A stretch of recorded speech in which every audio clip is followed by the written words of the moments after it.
Good morning from Bridgetown, Barbados, and a very pleasant afternoon or evening, depending on where you're joining us from. Welcome to the annual news conference of the Caribbean Development Bank, or CDB. I am Camille Taylor, Head of Corporate Communications, and I will be moderating the proceedings. As our ongoing dialogue with the region continues, today we want to center the conversation on creating a better future for the Caribbean.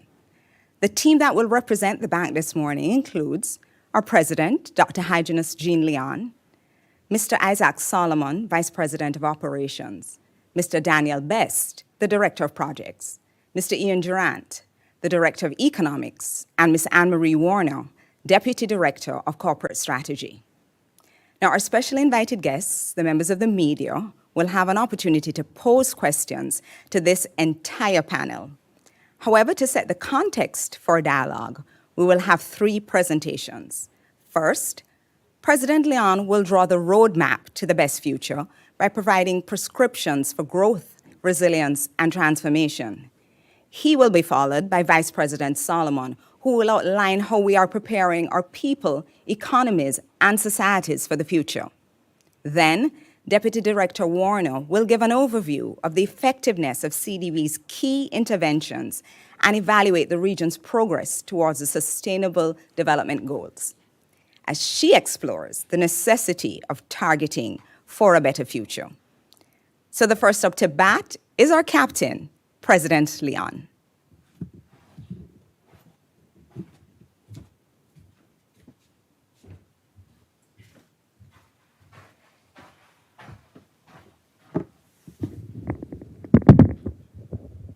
Good morning to all our guests, especially the media joining us here today, both virtually and in person. After 2 years of the COVID-19 pandemic, 2022 brought a return to some semblance of normalcy. Collectively, Caribbean countries experienced an improvement in economic performance.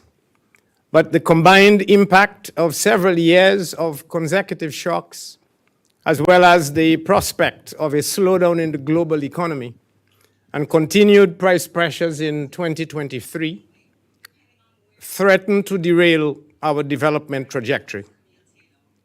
In this context, CDB continues to emphasize resilience as the primary ingredient for sustainable economies and societies.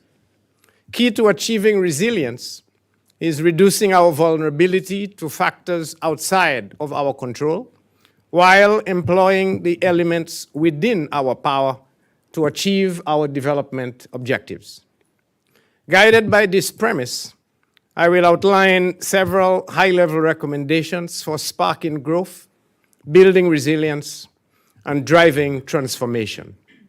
These propositions emanate from anchors that can be utilized to chart the course of our desired future, specifically access to finance, regional cooperation and integration, regional connectivity and transportation solutions, food sovereignty, climate action, energy security, and private sector engagement.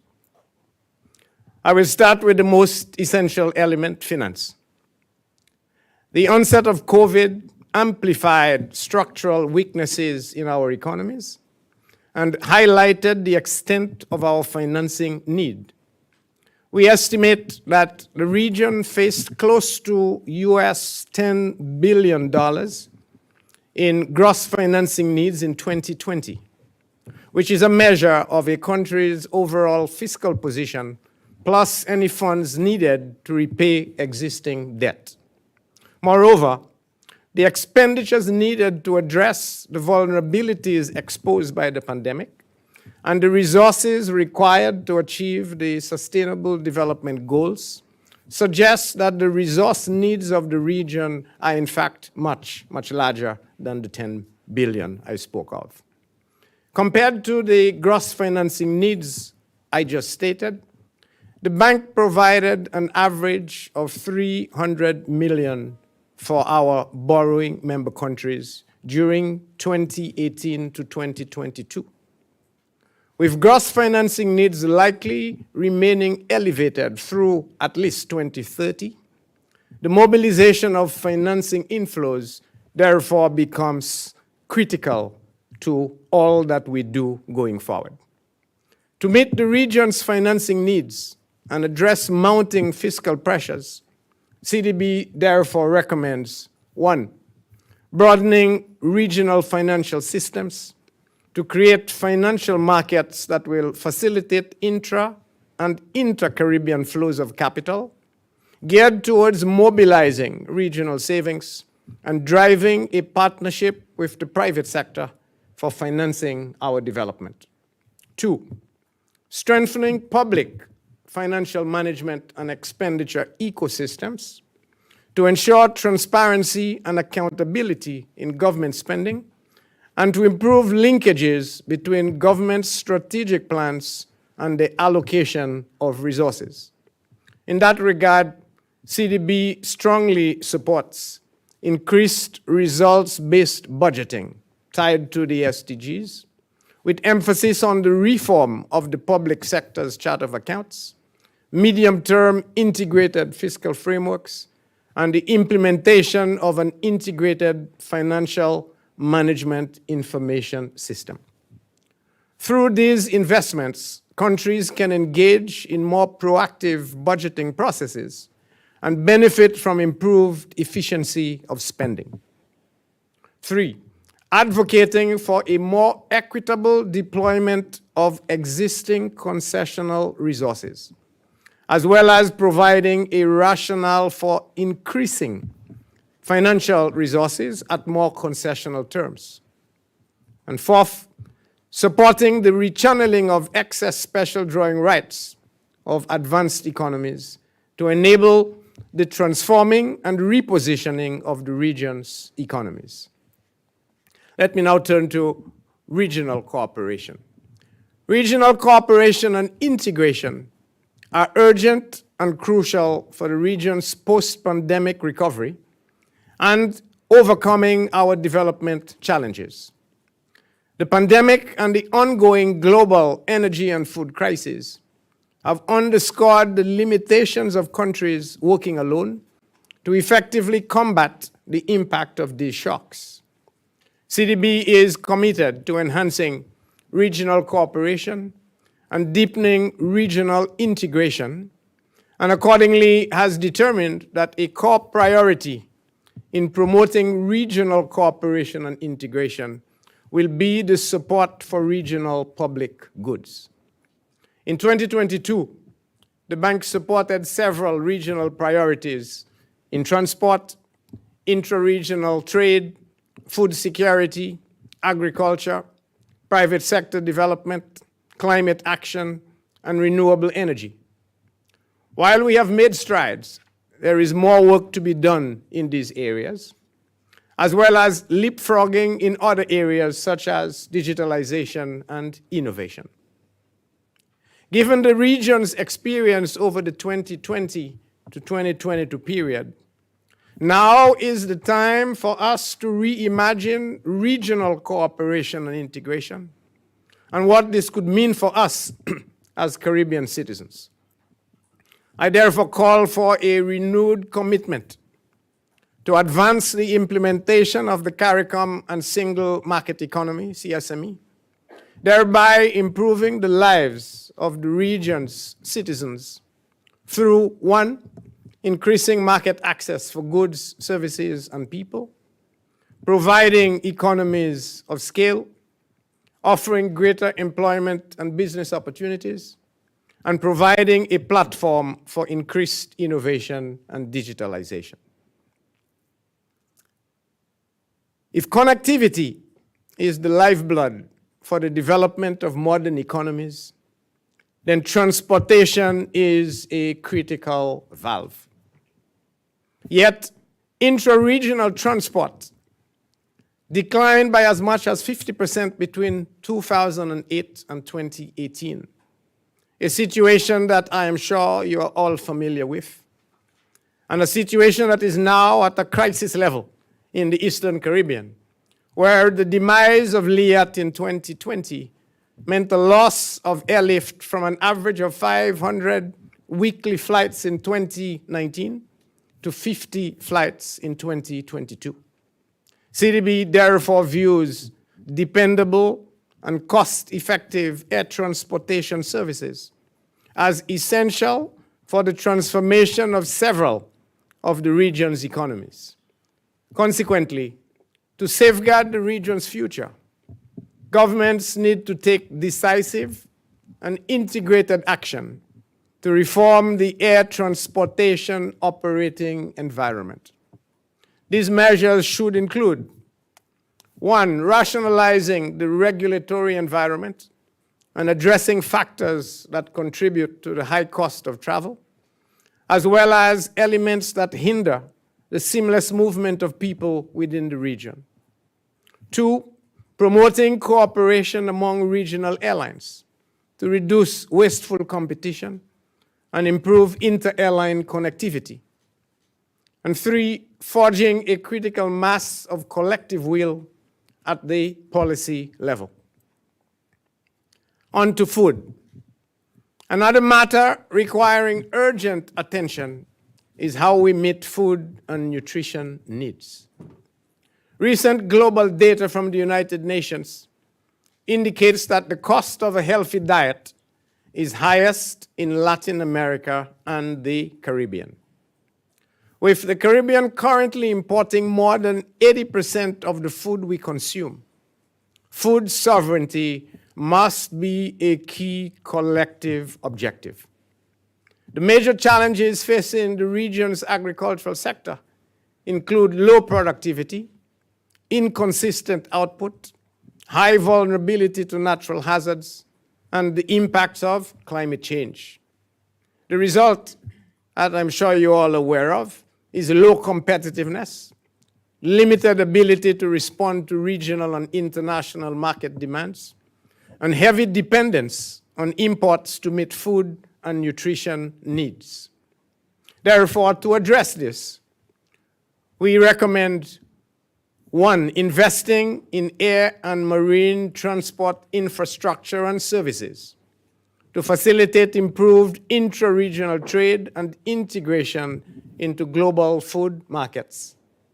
2, designing and supporting the implementation of internationally recognized food safety standards to strengthen market linkages. And 3, increasing investment in appropriate and location-specific climate-smart agriculture processes and promoting agricultural insurance to reduce risks posed by climate change and natural hazard events. Climate. It is well known that the Caribbean is among the most climate vulnerable regions on the planet, and projections suggest our risks are likely to intensify in the coming decades. Climate-related hazards pose an ongoing threat to physical infrastructure, to current and future economic activity, and the capacity to deliver social services. Regrettably, the United Nations Convention on Climate Change, COP27, which was held last November in Egypt, yielded no firm commitments from major carbon emitters to accelerate their decarbonization efforts. This has major implications for the survival of our Caribbean economies. Similarly, little progress was made with the goal of the Glasgow Climate Pact adopted at COP26 to double adaptation finance from 2019 levels by 2025. Nevertheless, CDB welcomes the significant additional pledges that were made to the Adaptation Fund, and we acknowledge the progress made by developed countries toward the $100 billion annual climate finance goal, although this, which was targeted for 2020, is not likely to be met until maybe later this year, 2023 or 2024. The bank also applauds the significant progress in relation to the establishment of a new dedicated loss and damage fund for developing countries, the early implementation of which will be important for supporting efforts to achieve the SDGs. Since most of our regional economies face common climate-related threats, we need to act collectively. Collectively in urging developed countries to meet the existing $100 billion per year climate finance commitment, pressing for a new collective quantified goal on climate finance to address constraints such as difficulties accessing available funding, uncertainty and timing of funds, and insufficient levels of concessionality. And likewise, ensuring that climate change vulnerability is considered in determining how to deliver international financial assistance and debt relief to developing economies. CDB understands that these major changes will not happen overnight. Therefore, we must also utilize effectively the existing climate finance architecture. There are already resources available which Caribbean countries are still not fully exploiting. Since a key reason for this is scale, the region must work together under multi-country programmatic approaches to achieve economies of scale and to mobilize larger sums of climate finance. Additionally, available financing should be utilized and drive transformational changes. Despite efforts over the past 2 decades, CDB's BMCs still face a lack of energy security that is firmly rooted in an overdependence on imported fossil fuels, which accounts for almost 80% of electricity generation in the region. Electricity prices, however, across most BMCs remain among the highest in the world, averaging about 3 times the average prices in the United States. In 2022, when oil prices increased by an average of 50% compared to 2019 levels, the impact was felt by everyone, underscoring our collective need for a sustainable energy transition. In December 2022, CDB finalized an updated energy sector policy and strategy devised to expedite that energy transition within the region. To enable this shift, we devised the Accelerated Sustainable Energy and Resilience Transition Framework, better known as ASSERT, through which we will partner with the governments of our BMCs to, 1, support the establishment of legal and regulatory frameworks, policies, and programs that support renewable energy and energy efficiency. 2, explore fiscal regimes and other measures that will expand the engagement of local and regional private sector. And 3, focus research and development initiatives on renewable energy technologies more suited to the Caribbean environment. Significantly, most of the anchors that I have highlighted as pivotal for the growth and sustainability of the region will require the region's private sector to transition from bystanders to partners in the development space, from bystanders to partners in the development space. This transition requires a change in mindset to reimagine traditional public-private partnerships, PPPs, to partnerships for prosperity and profits. As such, the region's governments will need to create an enabling environment, 1, and invest in innovation such that public value propositions offer viable investment opportunities. We accept the expectation of private sector-led growth, but now we need to move beyond private sector-led growth to private sector-led development. In fact, pursuing growth, resilience, and transformation without a definitive role for the private sector is like playing football with some of our best strikers sitting on the bench. I think we know what happens when this occurs. We lose the game. Now, even as we lay plans to move the region's development agenda forward, we can anticipate that 2023 will bring its own challenges and surprises. However, I believe the best way to predict the future is to create it. While there is no silver bullet, the areas I have outlined can serve to advance our progress to a better future in the region.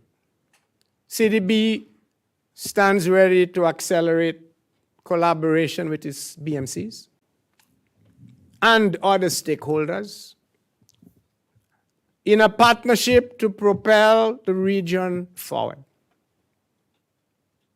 A partnership to propel the region forward.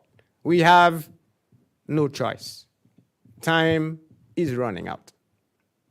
With that, I want to thank you for your attention, and I will now turn the podium to Isaac Solomon, Vice President of Operations. Thank you.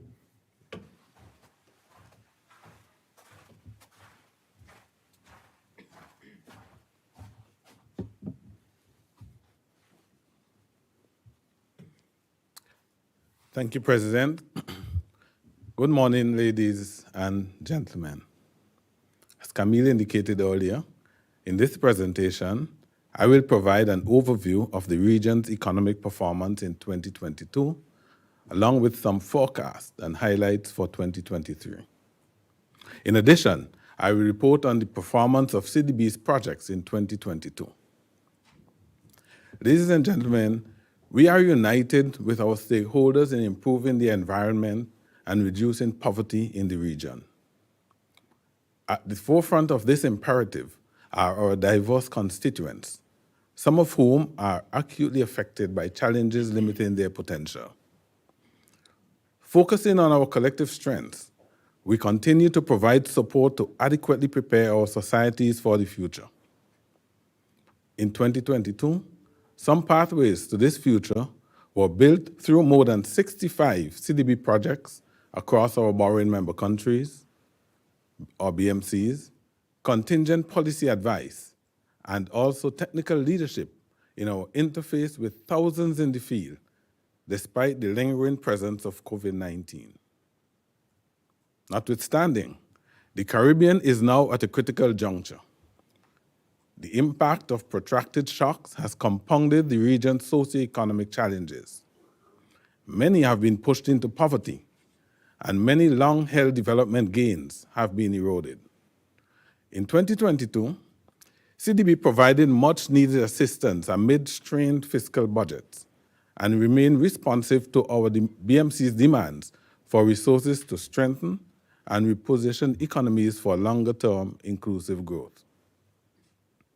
Early optimism for a strengthening of the global economic rebound, which began in 2021, and an easing of COVID-19 legacy supply chain imbalances was dampened by the Russia-Ukraine war. Despite the emerging challenges, BMC economies continued to recover. Increased economic activity spurred through regional economic growth that averaged 10.3% in 2022 compared to 4.5% in 2021. Regional growth was largely underpinned by two things. One, increased energy production in Guyana and Trinidad and Tobago, and higher international oil prices, which fueled much of the 20.6% economic growth in commodity exporting BMCs. In tourism-dependent countries, increases in extra-regional airlift resulted in a strong, though incomplete, recovery amid rising inflation that dampened domestic demand and moderated growth in key economic sectors. This outturn helped buoy economic growth of 4.6%, with increased government revenues and improved fiscal positions. The average primary surplus also improved slightly, from a deficit of 1.1% of GDP in 2021 to a surplus of 0.2%. The region's pace of debt accumulation slowed in 2022. This and higher nominal GDP placed debt ratios on a downward trajectory. Supply chain imbalances, high and persistent food and energy inflation, and rising cost of living, coupled with heightened concerns over food and energy security, are at the forefront of the development challenges. As the President stated, access to food remains a major concern. Food insecurity threatens our region, especially the poor, for whom food and fuel comprises a large share of their consumption basket.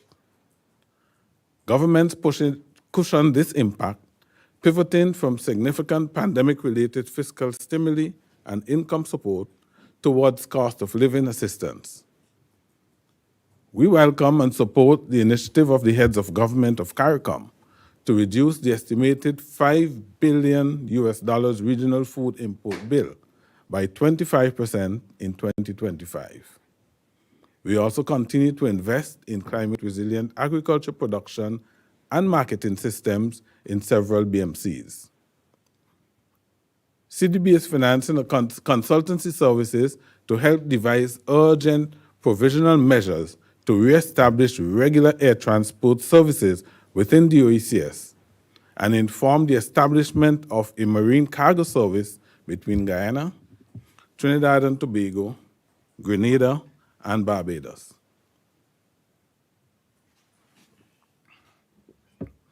To reduce inflation, monetary authorities across all major economies concurrently rolled back accommodative monetary policy aimed at supporting the post-pandemic recovery. Similar disinflation policies were also deployed by central banks and monetary authorities in some BMCs as they grappled with the difficult policy trade-off of lowering inflation versus slowing the recovery. Now, 2022 was an extremely difficult year for the Haitian people, who continued to endure political instability and attendant insecurity. Of particular concern was gang-related violence, acute food and fuel shortages, price hikes, and continued negative impacts of natural hazard events and climate change. CDB stayed close to the situation and continues its efforts to meet Haiti's development needs. In addition to policy advice, our portfolio of interventions focus on education, climate-resilient agriculture, disaster, risk management, and climate resilience is ongoing through the Haiti Country Office. Turning to the labor market conditions, women's employment was especially affected during the pandemic.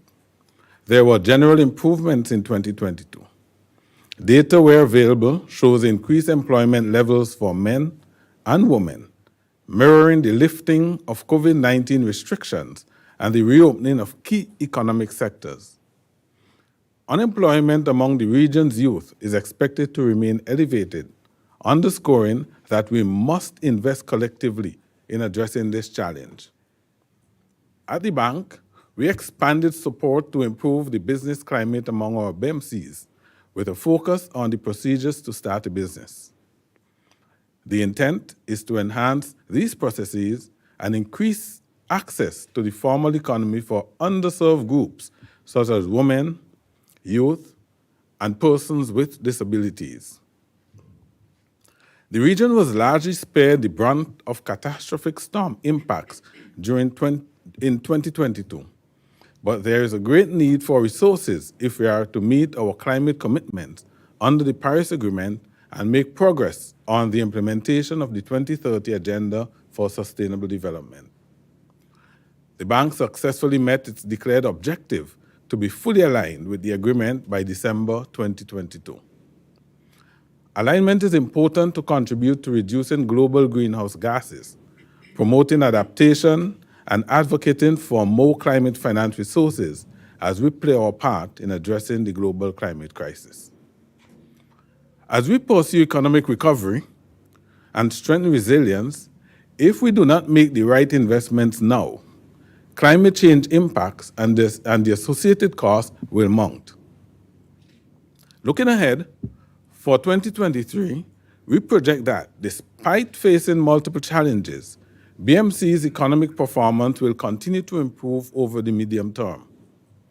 While cautiously optimistic about the near-term outlook and recognizing the uncertainty regarding the war in Ukraine, it is difficult to estimate growth with a large degree of certainty. CDB forecasts regional growth of 5.7% in 2023, anchored on the continued resuscitation of tourism arrivals and continued investments in the energy sector.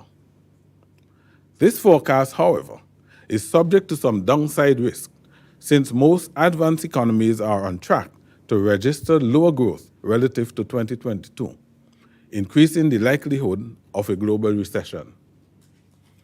When coupled with continued, albeit low inflation, this slowdown in economic activity could trigger stagflation. The predicted economic growth should boost government revenues and aid in improving fiscal outturns.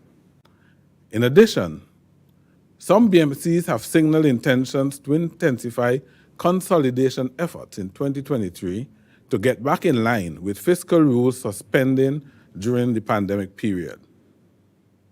Focus now needs to be on targeted social support to those most vulnerable to the cost of living crisis. However, a slower than expected economic recovery could delay implementation of economic and fiscal reforms and progress in fiscal consolidation.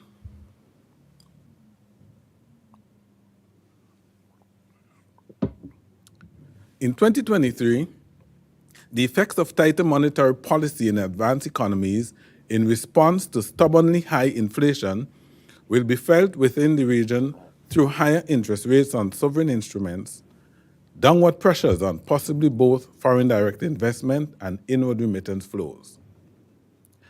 The second-round effects of such policies can adversely affect the region's ability to access adequate concessional development financing and to sustain progress towards attaining the Sustainable Development Goals. The ever-present risk associated with natural hazard events will continue to loom over the region. I've painted a picture of the 2022 landscape and what lies ahead. I will now share some more on some key aspects of CDB's response and where we think our full attention as a region is needed.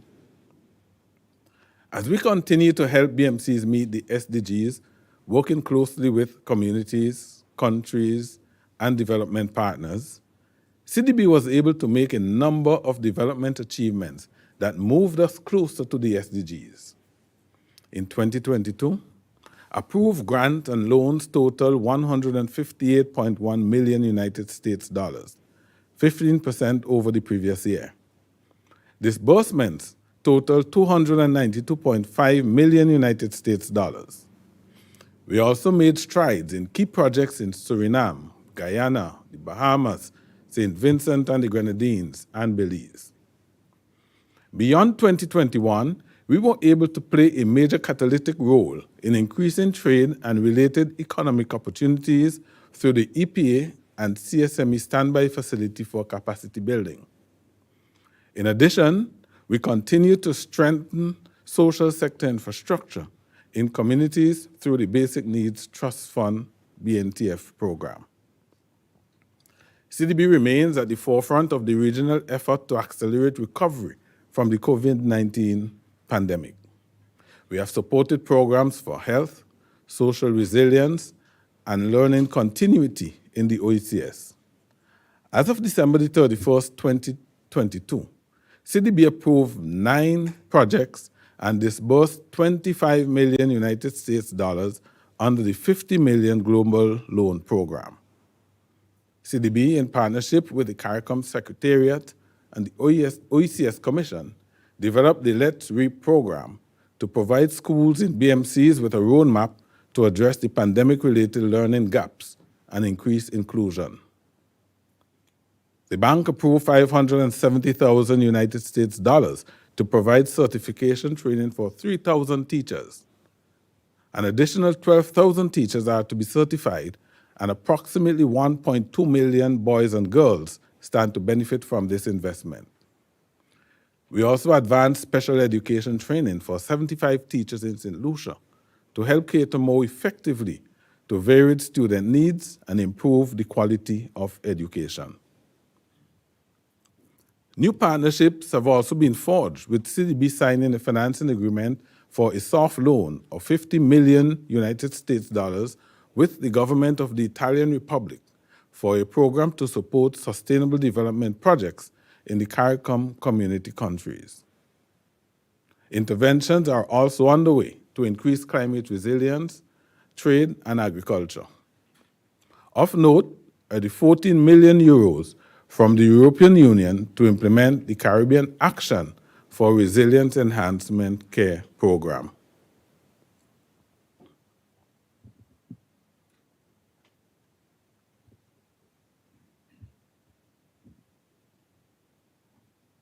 In concluding, CDB and its BMCs take a holistic view of resilience building and development.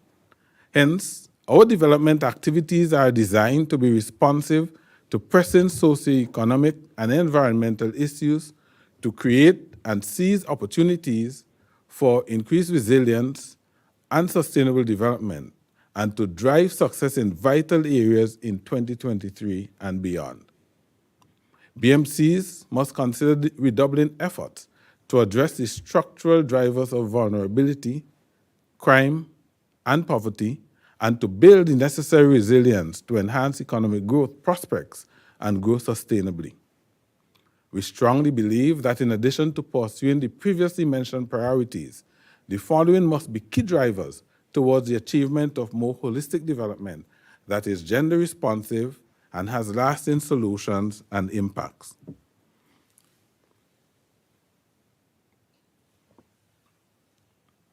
One, for financial resilience, we commit to supporting comprehensive debt management strategies, public financial management, and promoting access to adequate and affordable financing.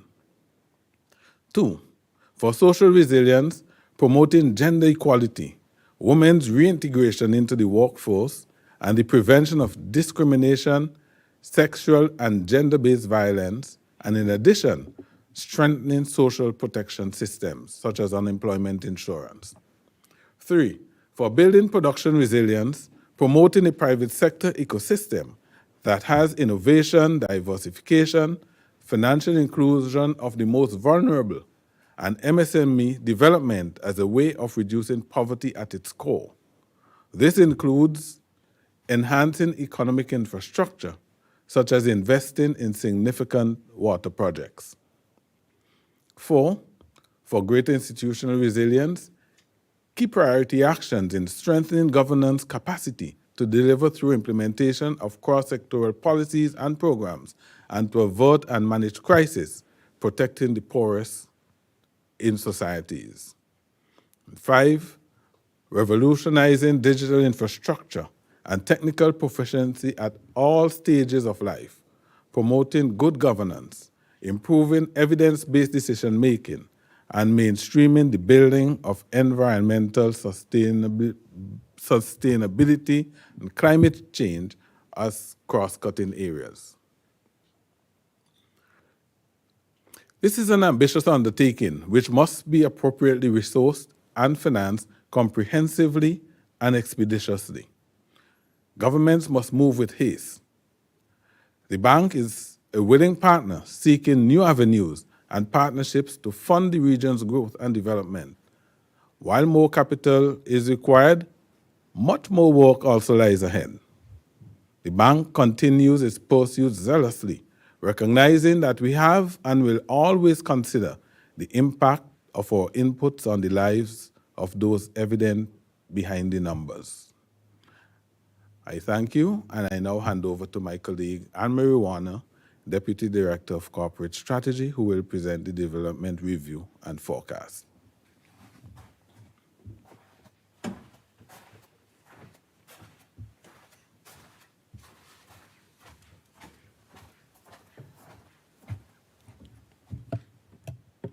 Thank you, VPO. Ladies and gentlemen, our president set the context in charting the roadmap to a better future. The vice president outlined actions necessary to reach the desired destination. And now I will discuss the distance to the finish line. Specifically, I will provide an overview of the region's performance in its quest to attain the 2030 Sustainable Development Goals, more commonly known as the SDGs. I'll also summarize how CDB is helping its BMCs to meet the SDGs, the challenges our countries face in pursuing their sustainable development agendas, and the reforms that are necessary between now and 2030 to ensure that we get as close as possible to our targets. Now, the SDGs, agreed in 2015, are a critical element of the framework on which CDB's resilience-building efforts are anchored. These goals represent an agreed path or blueprint for people-centered development to ensure that our economies develop in a manner that is sustainable, inclusive, and equitable, and where ultimately no one is left behind. 11 of CDB's 19 BMCs have aligned their national development plans with the SDGs, including setting measurable targets. For example, Jamaica has aligned its national and sector strategies with the SDGs and has identified 115 SDG targets as applicable to its reality. In Trinidad and Tobago, the SDGs are instituted as anchors under the national development themes in its 2030 national vision, such that reforms enacted to achieve the relevant themes would redound to commitments under the 2030 agenda. So how have we been progressing on the SDGs? In general, as a region, we were making some progress up until 2019. However, the COVID-19 pandemic and subsequent economic contractions caused the distance to these targets to widen.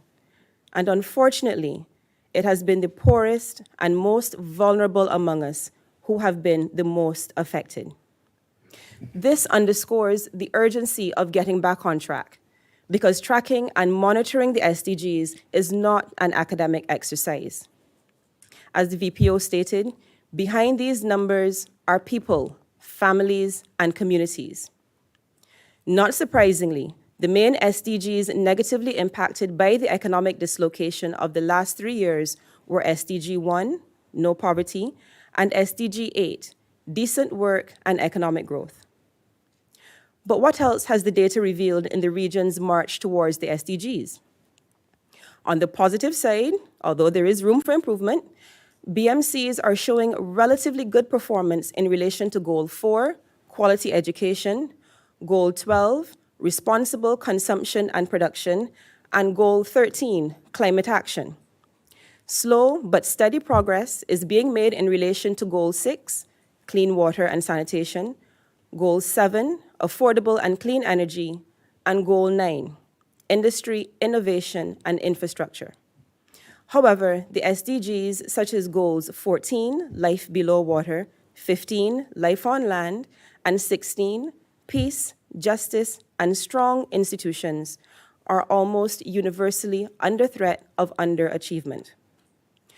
So how has the bank been contributing to the region's attainment of the SDGs? And what does our reporting on development results tell us about the anticipated impact on people's lives? Every year, CDB produces the Development Effectiveness Review, or the DER, a comprehensive report on results achieved through interventions financed by the bank in our 19 BMCs. The DER assesses development trends, progress, and challenges encountered during the project cycle, while evaluating the results of CDB's interventions against objectives outlined in our strategic plan. The results indicate that CDB's interventions are having positive effects, and we are trending towards strategic plan targets in the areas of education and training, agriculture and rural development, community infrastructure, citizen security, economic infrastructure, private sector development, and environmental sustainability. But what do these indicators really mean for Caribbean lives? In the area of education, it means that more of our young people are better prepared for the labor market and have enhanced earning potential. Approximately 92,000 students, of whom about 44,500 were female, benefited from improved classroom conditions, enhanced teacher competence, and access to loan financing. And over 2,000 teachers, 75% of whom were female, were trained. As the region's most valuable asset, our youth need to be engaged as valued partners in development and safeguarded against violence and exploitation. Against this background, since the start of 2020, over 1,700 young persons, of whom about 800 are female, have benefited from youth at-risk programs that provided life skills and training to improve employability prospects and provided outlets for recreation and creative expression. Under the rubric of agricultural productivity and food security, we have made progress in supporting the region's efforts to ensure that we grow and produce more food of our own. Over 3,200 stakeholders, most of whom are female, have been trained in improved production technology, and over 7,100 persons have benefited from improved agriculture, land management, and climate-smart agricultural practices. Access to a safe, reliable, and efficient water supply is a necessity for the health and economic well-being of our people. We have been able to provide nearly 57,000 households with access to improved sanitation and running water. Additionally, getting to work and school and conducting business has been made easier for 234,000 more people who now have access to resilient roads and other infrastructure funded by CDB. Between 2020 and 2021, at the height of the COVID-19 pandemic, when small businesses were facing tremendous economic pressure, $9 million in credit was made available to support over 100 micro, small, and medium-sized enterprises, MSMEs. In addition, nearly 2,000 MSMEs benefited from targeted technical assistance in areas such as general management and business development, digitalization and technology application, market access, youth entrepreneurship, and institutional strengthening. Regarding environmental sustainability, since 2020, CDB has provided 2.3 megawatts of renewable energy, RE, generation capacity. However, to achieve CARICOM's ambitious RE targets, the region would need to install over 300 megawatts of RE capacity every year. Therefore, going forward, and in collaboration with the private sector, we will ramp up our investment in this space. Notably, since 2020, 57.3 gigawatt hours of energy savings have been realized as a result of our energy efficiency interventions, and our support for RE and for energy efficiency have reduced greenhouse gas emissions by over 28,000 tons of carbon dioxide. While there has been some progress on the SDGs, and the bank has been making a contribution to these positive development outcomes, there is still a long way to go if the targets are to be met. So what further actions should be taken? As the President has indicated, the region's financing needs are enormous, much more than CDB alone can provide. Therefore, there is a need to crowd in resources, and in particular, concessional resources, to help BMCs meet their gross financing needs and achieve their SDG targets. Our Vice President Operations already noted some recent agreements in this area. But since 2020, we have been able to attract over $550 million from donors and our contributors to advance regional development. and we will continue to seek out other sources of financing to support the improvement of social and economic conditions and enhance the quality of life of Caribbean people. To advance the pace towards the SDGs, countries will also need to strengthen their institutional capacity to implement policies and projects in a more timely manner so that results can be delivered faster to the people. The bank is in the process of crafting assistance to support the region in this regard. The first and critical component of this process is diagnosis. And during 2023, the bank will conduct an assessment to determine those binding constraints that hinder BMC's implementation efforts. From that assessment, a program of reforms will be crafted. Still focusing on actions to be taken, we believe that in order to improve targeting and the tracking of SDGs, the region must focus on the production of timely, relevant, and frequent statistics and undertake more discovery and diagnosis and transformation of available knowledge. We need to be able to produce metrics that allow us to monitor progress, make comparisons with other countries, and attribute outcomes to sources of finance. Simply put, we must measure better to target better. Our recent efforts in this regard have seen us providing support through CARICOM for national housing and population census activities. CDB is also focusing on improving the evidence base needed for regional development through a series of enhanced country poverty assessments with members of the Organization of Eastern Caribbean States and other countries such as Belize. These assessments will provide an accurate and up-to-date picture of the poverty situation in BMCs, which will help policymakers to more effectively target the most vulnerable. Ultimately, it is clear that as a region, we have much to do to achieve our SDG targets. Our progress was interrupted by the pandemic, and even now, global events such as the war in Ukraine are limiting economic recovery.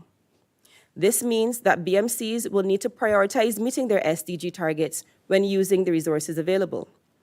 However, this will require good quality data to inform policy choices, support effective implementation, and facilitate accurate monitoring and evaluation. CDB will support the BMCs in carrying out these activities effectively, consistent with its drive to promote better and targeted development decisions. To conclude, CDB will continue to work with the BMCs in pursuit of their SDG targets by seeking to crowd in further concessional resources, by supporting improvements in project implementation, and by providing sound, evidence-based policy advice. These will complement the BMC actions recommended by the President and the VPO, such as improving public financial management, enhancing food security and trade, and improving the business environment so that the private sector can play a greater role. Unreservedly, CDB's focus remains on facilitating sustainable development throughout the region to ensure thriving economies, stable societies, and living conditions that enable our people to achieve their full potential. Our journey to a better future continues at an accelerated pace. Thank you.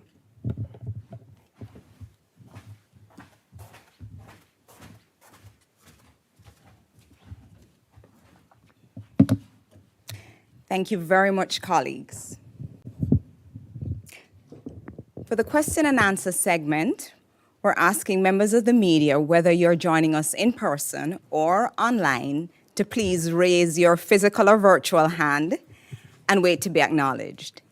If you're online, please unmute rather, and you can turn on your camera if you wish and pose your questions. Online participants can also drop their questions in the chat, and I will ask them on your behalf. Now, the floor is open, but I have to tell you, our colleagues in the virtual space have been very quick out of the block, so we're going to throw it into Cyberland first. And David Jordan of Caribbean News Global, you have the opportunity to pose the first question. David?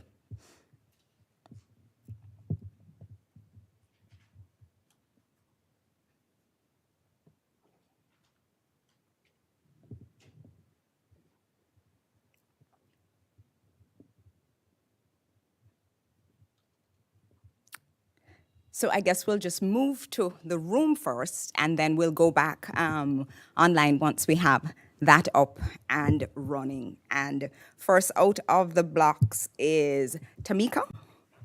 Tamika, please go ahead.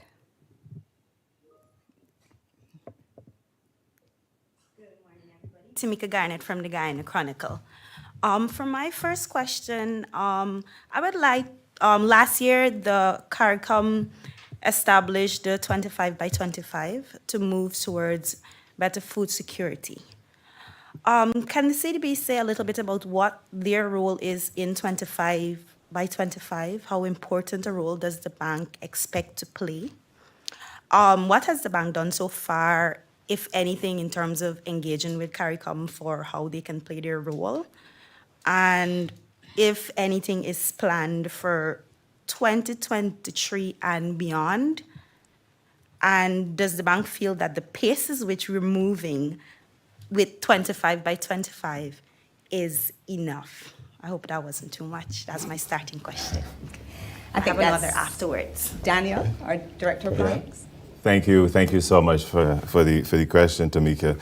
So we welcome the initiative by the CPSO and heads of government to reduce the food import bill by 25% by 2025. And I'm actually pleased to announce that we are partnering with CARICOM. We've launched a technical assistance study looking at regional maritime cargo transport between Guyana, Barbados, Trinidad and Tobago, and Grenada, focused on the movement of agricultural produce, recognizing that we have within our region the capacity to supply our food import needs.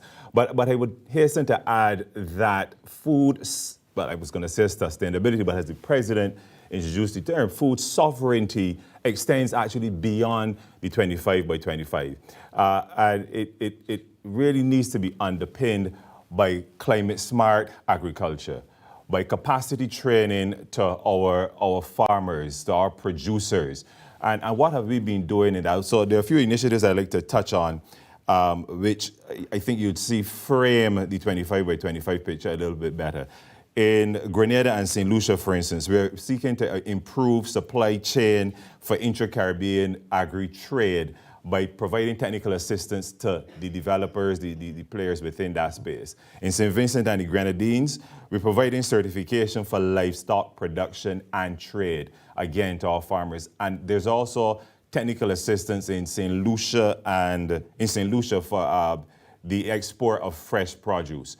So how does this all tie together? I want to bring the example of what we're doing in Essex Valley in Jamaica and the Southern Players Agricultural Development Project in Jamaica, where we are providing, through the UK Caribbean Infrastructure Partnership Fund, 700 hectares of land are being outfitted with modern irrigation systems, drainage facilities, and 700 farmers, including, of course, women and the youth, are benefiting from this new improved agricultural, what would have been arable land, to develop their crops.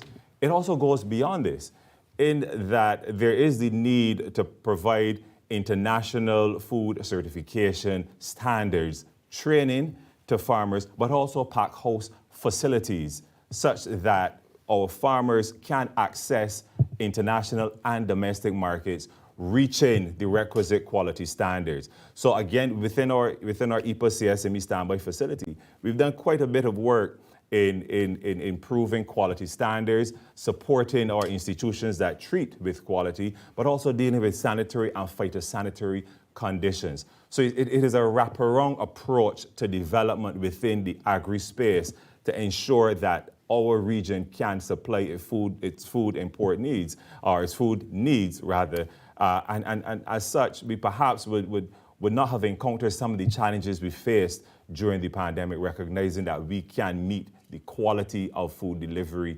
within our own member countries.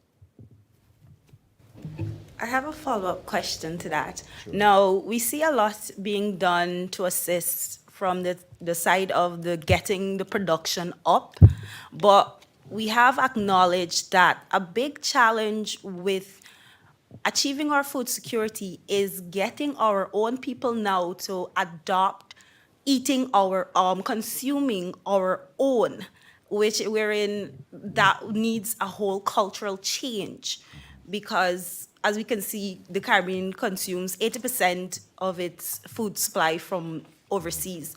So will there be any role of the CDB in helping the countries now to work towards that cultural change, that mindset change of our people, particularly where it comes to the tourism sector? I think Prime Minister Mia Mottley had mentioned that last year at a conference when she said a lot of the tourists coming in are also depending on the international products. So how do we go about, and what role will the CDB play in getting the Caribbean now to move towards accepting what we produce as what we will consume?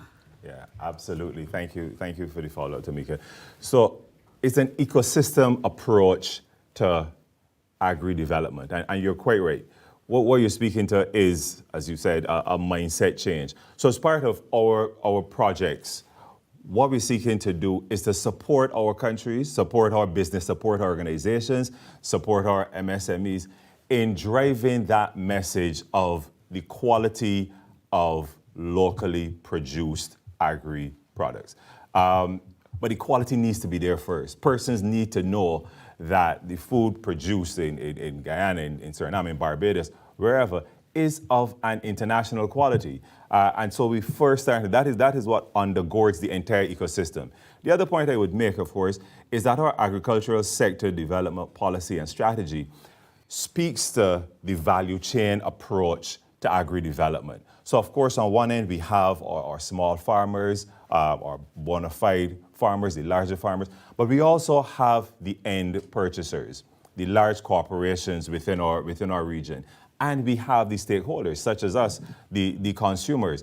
So we have treated with the entire value chain and designed initiatives to touch each point on that value chain. And of course, a big part of that would be public awareness and building confidence in what we produce in our region. And I think that is what will drive the cultural shift when we start to accept that we are producing food of a quality that is accepted anywhere internationally.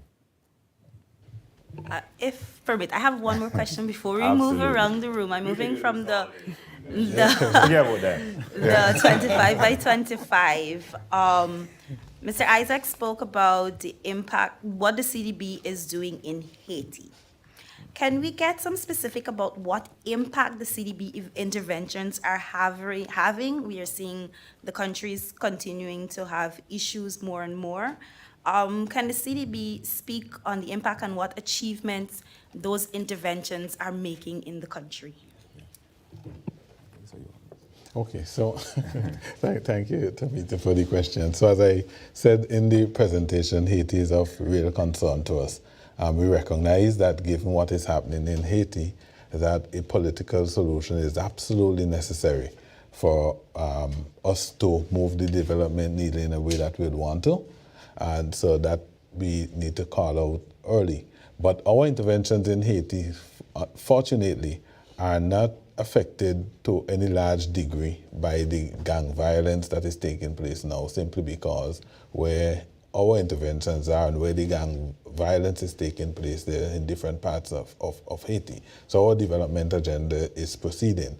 I have to acknowledge, though, that with the continued violence and the longer we take to bring Haiti to some state of stability, not only CDB, but all of our development partners will have challenges intervening in Haiti in the way that we'd want to. It is not the ideal conditions we'd want to be working in, but at least for the moment, our interventions are ongoing.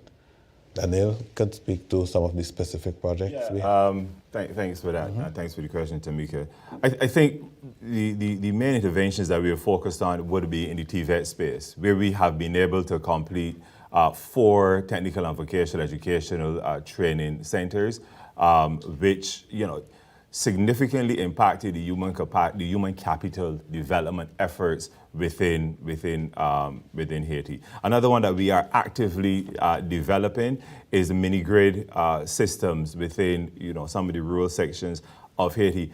Recognizing, of course, that energy, well, we spoke to energy security here, but the problem is perhaps sharpest within the Haitian environment. And if we could take sections of the populace off of the grid and rely on renewable energy sources, we would go a long way into supporting the energy security efforts. The other one, of course, is our Cultural and Creative Industries Innovation Fund, or CIF Haiti. Again, we know about the wider regional CIF program, but we designed one specifically for Haiti, which sought to mine some of the creative talents within the space, providing them with opportunities to develop their projects, the creatives, but also providing them with financial training, literacy, and also how CIF grantees treat with creatives. I think many times we see the challenges within our region of creatives attempting to do business, attempting to write proposals and falling short. And so what we have sought to do within Haiti is to provide the creatives with the necessary capacity training, not only to develop their projects, but also to be able to access resources such that they can operate at a scale to provide for their families and build livelihoods within the creative space. So that's another area that we are particularly proud of within the Haitian environment. And then I touched on TVET, of course, but in total, there's approximately 15,000 students that will benefit from our education programs in Haiti. And how we treat it with that is not just in terms of curricular development, but also the wraparound services in terms of providing nutrition support for many of the students who really require this level of support, and for the parents and children and parents and guardians of these children to ensure that they receive quality education, both in terms of in the school environment, but also when they are at home as well. So this, I think, is a broad picture of what we've been doing. So Daniel, allow me to put some more color on the renewable energy intervention you spoke about. The mini-grid intervention, I don't think is something that we should really lose sight of in terms of the impact. If there is any one country in the region where we can say there is energy poverty, it is in Haiti, because a significant population, portion of the population do not have access to even regular fossil fuel generated energy. And if you're close to the violence that is taking place there, part of it was around the high price of energy. So I think the intervention ticks a lot of boxes from a development standpoint. Yeah, and finally, of course, the payment of the CRIF premium, the Catastrophic Risk Insurance Facility. CDB has supported Haiti in past years with payment of the premium on that insurance facility, which came in very handy, as we know, a few years back when they received quite a massive payment, a payout with the passage of an adverse weather event. Thank you, Chair. Thank you. And we're going to go to one of our virtual participants now, and this is the veteran Earl Bousquet of The Voice newspaper in St. Lucia. Earl, the floor is yours.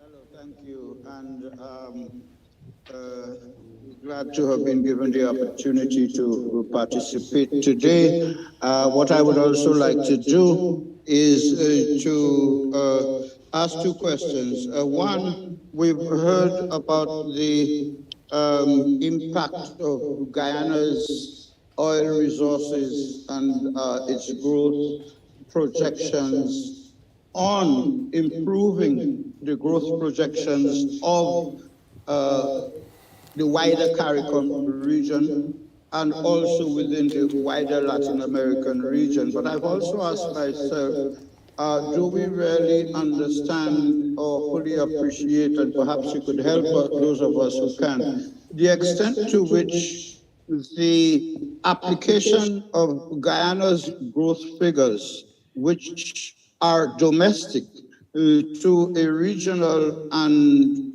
Latin American and Caribbean level, to what extent does that help the non-oil producing territories whose growth prospects would have been different and lower had it not been for Guyana's growth figures? So the impact of Guyana's growth figures on the prospects for non-oil producing CARICOM countries is the first question. The second has to do with, again, energy security. As we all know, Guyana has been the underreported story across CARICOM for the past 2 years insofar as the returns on investments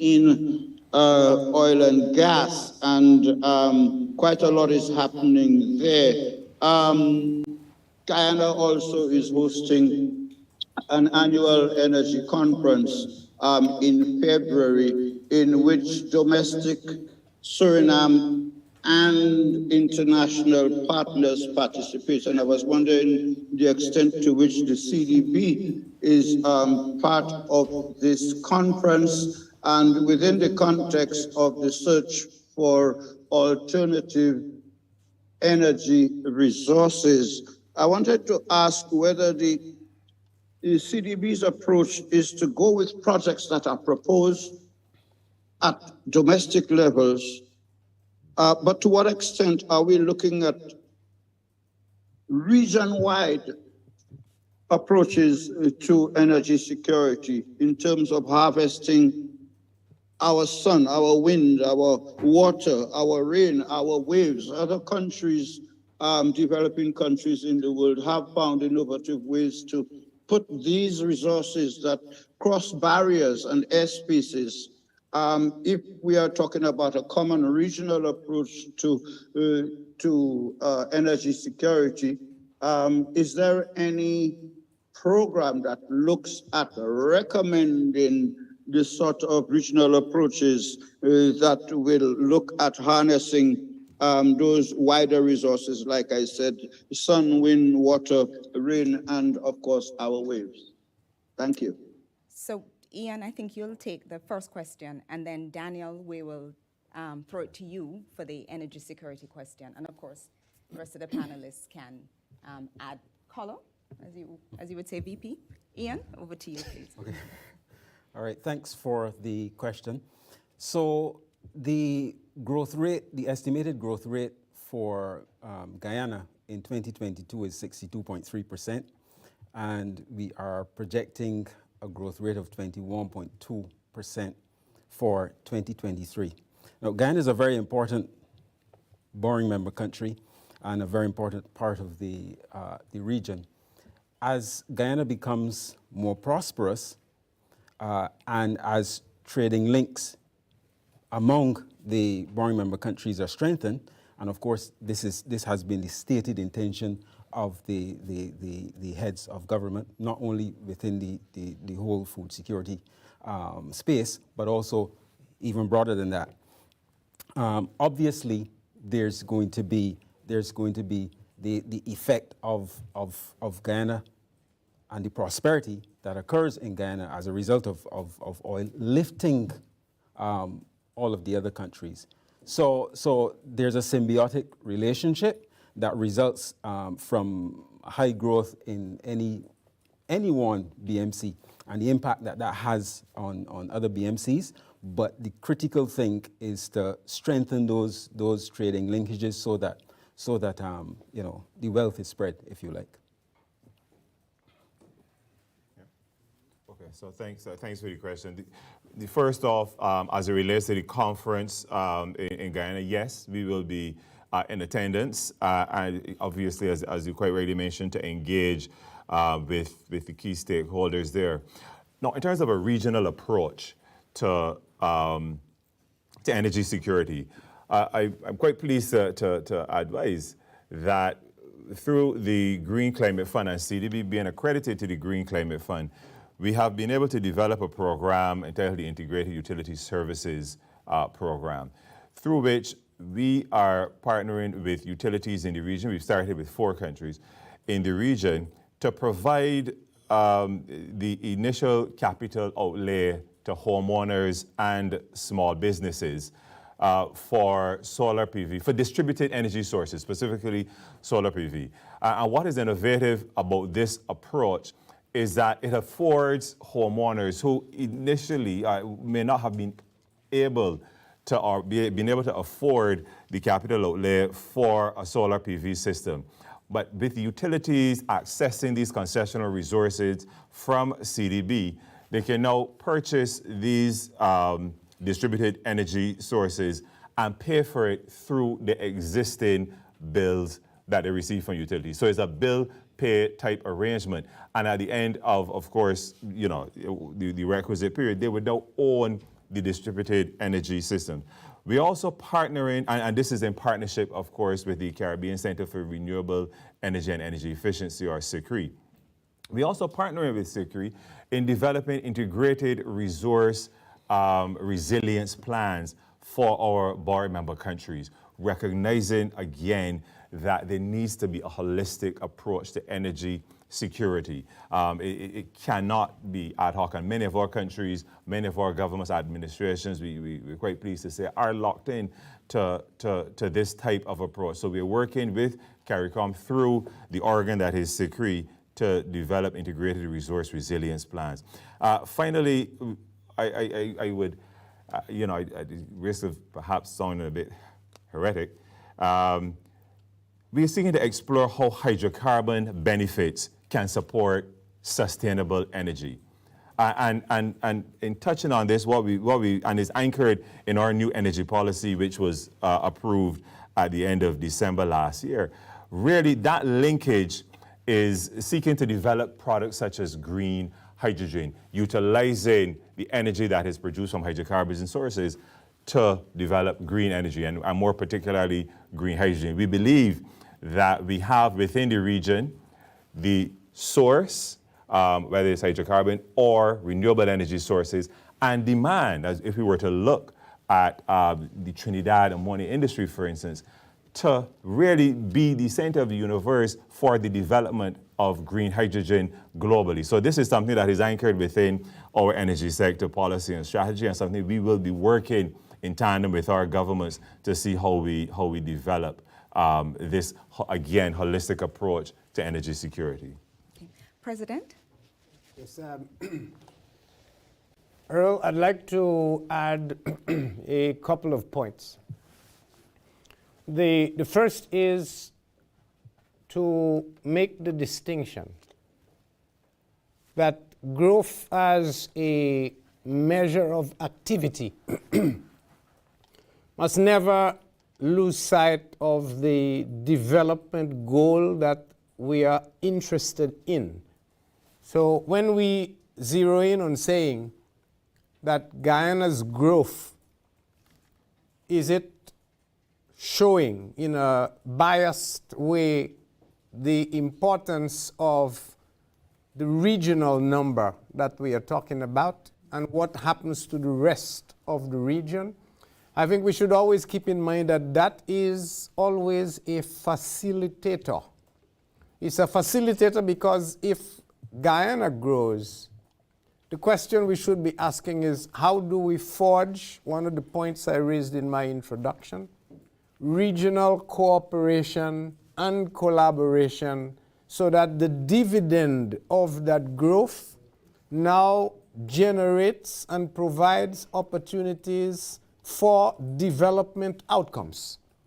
And so even the follow-up question about projects, we need to rethink what we mean by projects, because projects are far too discretized as a beginning and an end, a success, a failure, a partial success. The development we are talking about requires projects to be linked over time, requires projects to be linked horizontally at a point in time across different dimensions of development. So when we talk a holistic approach to development. We always have to keep that in mind. Let's look at outcomes temporally, outcomes of the end goal, and how we get there by stringing horizontally, vertically, across time, so that we get a genuine sense of what's happening now and how it is benefiting the region. But it underscores, and again, the points that Daniel made, underscores the need for regional cooperation. And not regional cooperation now. What do we need to do to strengthen, to make more effective the means of cooperation that we can all benefit from the activity, the growth elements we are seeing in any place in the region at any point in time? Daniel, you want to put Just a full a stop very, on very discussion? minor point, because I don't want it to be headlines. I wasn't saying that hydrocarbon sources should be used to generate green energy. We know that's gray energy. I'm talking about the benefits from hydrocarbon development, the funding used to move into creation of green hydrogen. Just a fine point. Thanks. And we note the clarification. Thank you very much. Javon. Good morning, everyone. Javon Keys, Radio and Television Jamaica. So my question, well, I have a few questions, but I'll start with three briefly. An extension to what you've said so far, Dr. Leon. I mean, in your presentation, you had a number of calls to action, including that of the revival of the CSME. I wanted to find out from you, what would that revival look like? And do you think that the CSME in its current framework is applicable now? And if not, what would those changes need to look like to ensure that it fits the current needs? So that's my first. My second is looking at external trade relations, and I know the CDB in particular has spoken about the fact that the global trade relations and their frameworks need to change to have us as a region better be able to benefit from those relations. So could you speak a little bit more to what those frameworks would look like? And my final question for now is to Ian regarding the gross financing needs. Could you provide a breakdown possibly of that $10 billion throughout the borrowing member countries? See if I can start, Javon. The CSME, if we can think of it as a dream, had a specific outcome in mind, which was that not only would goods be able to move freely, be able to be produced at various points, but the activity, the generation, the sourcing, the origination of the ideas, the finance, the investment would make it such that we could see a seamless set of activity, and hence the moniker single market. Now, why is it that we are not there? Is probably three-pronged. There's a political policy activity at the level of institutions, let's say private sector, and then there's a people level, which is partly linked to the point Tamika was making. How do we get to accepting what is within the space?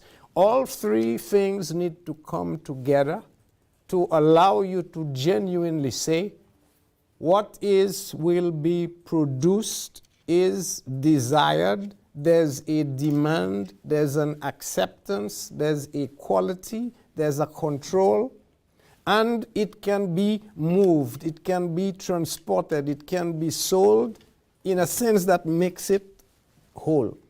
And the points we've made, one on cooperation, two on a regional psyche of what is ours and how we control it, the sovereignty element we talked about, the financing from a regional space, opening up the capital markets to allow you to be able to undertake those, the partnerships between the public and the private sector we talked about, the partnership for prosperity and profits.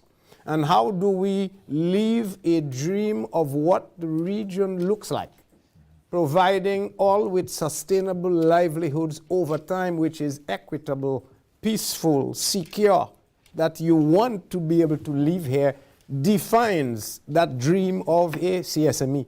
So even if I am calling for a renewed commitment, I'm really saying all the things that I'm saying we need to do are already embedded in that CSME dream. So it is a call for action to re-engineer, reimagine development as we understand it in the region and what we need to do to actually get there. And I think if we do that, the CSME dream becomes totally alive. And on the point of external trade?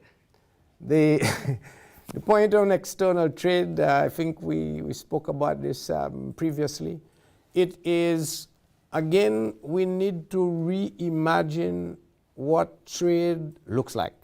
Trade in goods, trade in services, trade across, whether you want to call it south-south, north-south, circular. And what's the foundation of that? And the foundation of that, we believe, can be anchored on what I've called knowledge creation products. Because this is the one area the region does not have a comparative disadvantage in.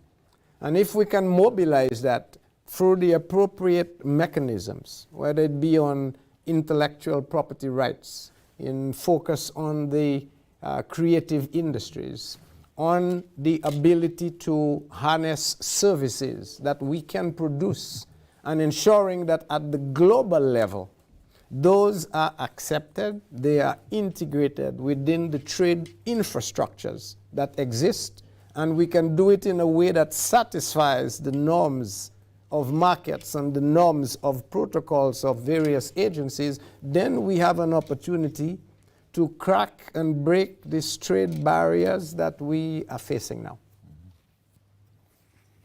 And Ian for GFN. Right. So first of all, let me reiterate the definition of GFN. It's basically the sum of what is created as a result of the overall deficits that countries run as far as their operations are concerned, and then what is required for amortization.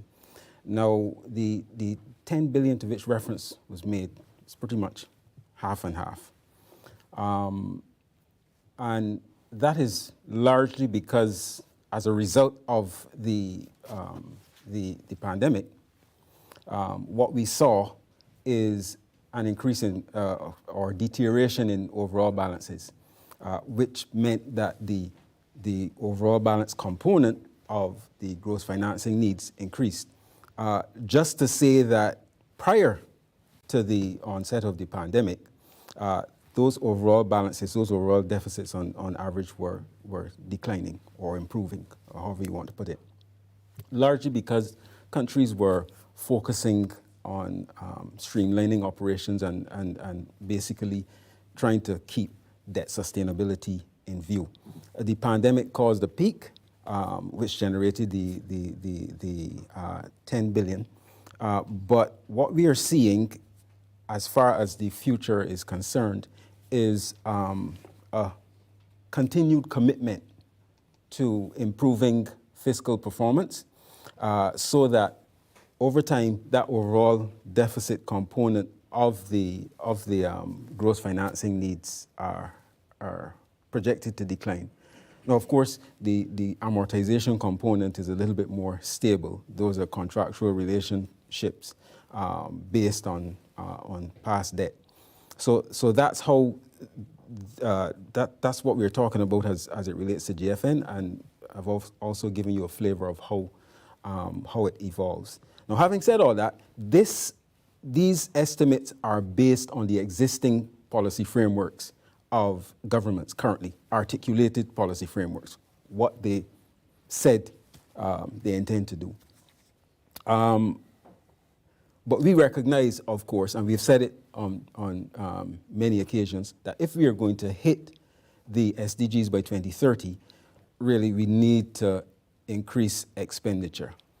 And of course, increasing expenditure has to be properly immersed within the whole notion of maintaining a focus on debt sustainability. But of course, hitting the SDGs has a number of development impacts and delivers, dividends inclusive of generating growth, which is the denominator in your debt sustainability analysis. So there's a sort of a fine line that has to be walked in terms of, as we see it, increasing capital expenditures to make sure you hit those SDGs, but basically keeping an eye on debt sustainability. And that requires, and we've also been saying this frequently, increasing access to extremely concessional resources, the optimal of which would be grant resources, to make sure that you don't compromise as the region seeks to achieve and hit the SDGs. The debt sustainability is not compromised. Thank you, Ian. Camille, let me just add one rider here. Yes, we need to anchor always on debt sustainability. But recall, when we talk of debt sustainability, you are talking of debt sustainability of the sovereign, the government. That presupposes that the expenditure Ian referred to, that is tackling the structural weaknesses we have, and the expenditure needed to get us to meet our SDG goals, need come only and only from the sovereign. That is where the financing need issue arises. Do we have enough revenues to meet the added expenditure without blowing up our debt? And if we cannot get concessional financing, then the debt sustainability criteria is gone. But what about, again, the clarion call we made, this partnership with the private sector? Can we induce the private sector to see value propositions, public value propositions, in development outcomes that can crowd in private sector financing? Therefore, no increase in public sector debt that can meet the expenditure that will move you in the space of your SDGs, guarantee the outcome of improved sustainability of lives, and at the same time do this in a way that can still provide for profits and prosperity without the albatross of the debt sustainability of the public space. And you only do that through a partnership, partners in development.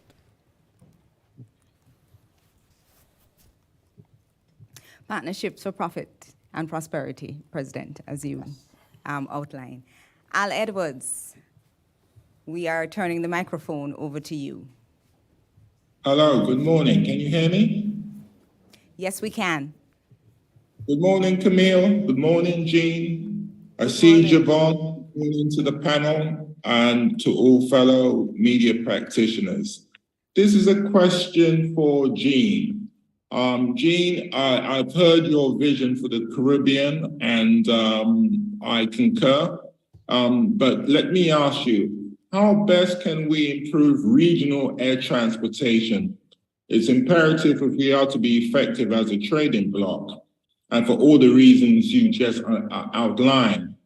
I also want to ask, is work in progress to remove visas across the region so our people can work and travel freely across the Caribbean? And then as my last question, it pertains to the Caribbean Court of Justice. Here in Jamaica, there's a lot of talk now about becoming a republic, but yet we don't have our final appellate courts as the Caribbean Court of Justice. What is your view on the role of the Caribbean Court of Justice, and does it have to be a central figure of how we work as a region? Thank you very much. Al, you almost told me I need to have my lawyers with me to answer the question. No, but let me start with the transportation issue. And I think Daniel or Isaac may have touched on this already. The transportation issue has to be seen in its entirety of an ecosystem. There is one, the assets that will be required. There's the financing of those assets that will be required. There's the legal framework and environment within which those will be deployed. There's the collaboration, the connectivity, the networking that would need to be ensured to be able to make it work. There's the demand for the services that needs to be adequate and appropriate.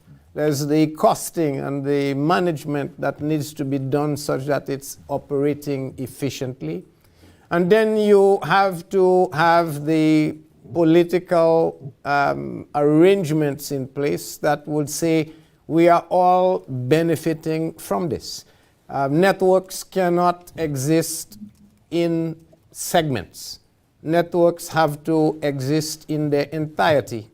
And so connectivity of a network becomes the global public good, the value of any air transportation. Now, obviously, they will not all be as economic in every segment in the particular way.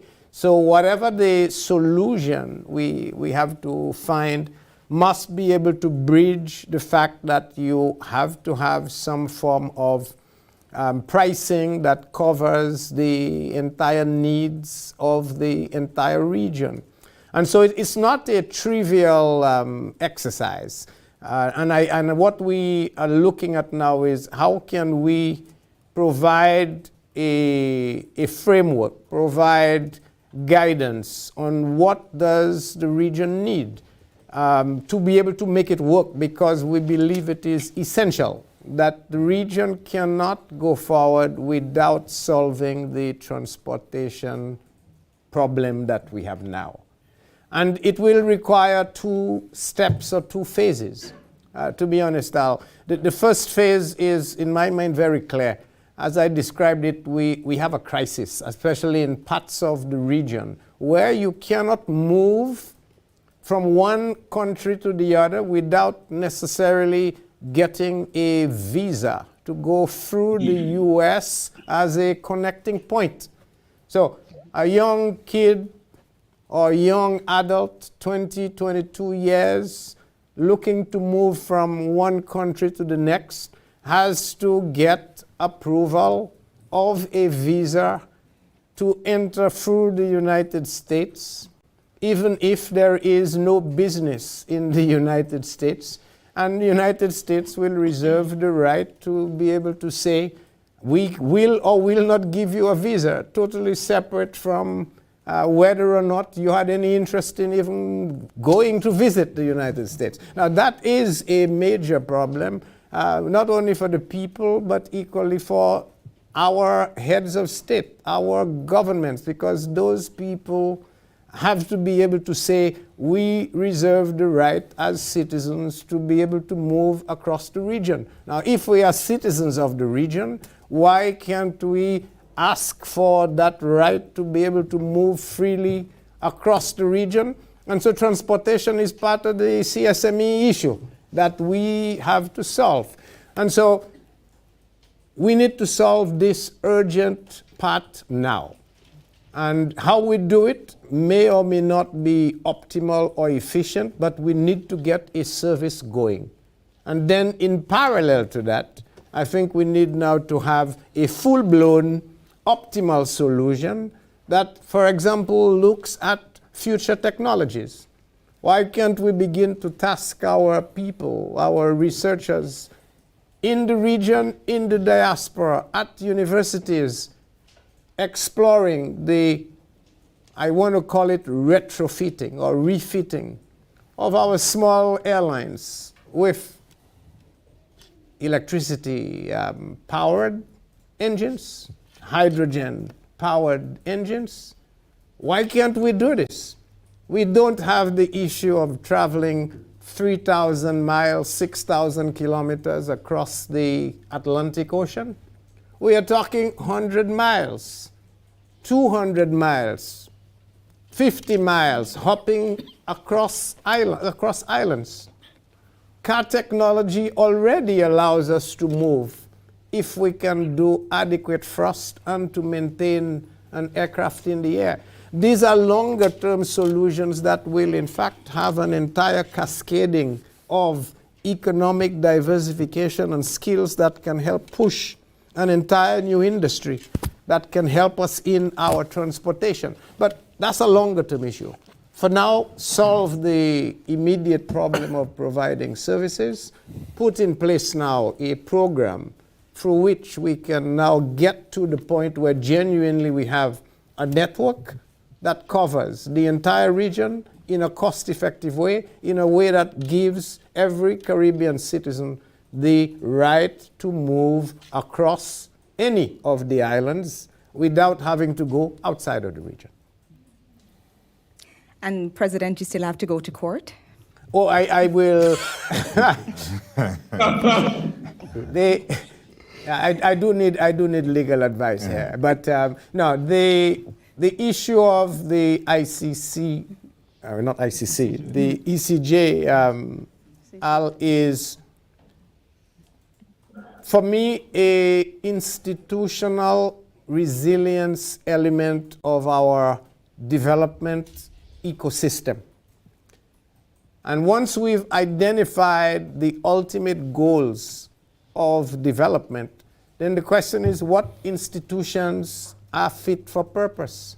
What institutions will allow the rest of the infrastructure to be able to hang together? And if that is best served when we take a look at it by a Caribbean Court of Justice, then I have no doubt in my mind that this is what's required. Now, then you would need to ask the question of timing.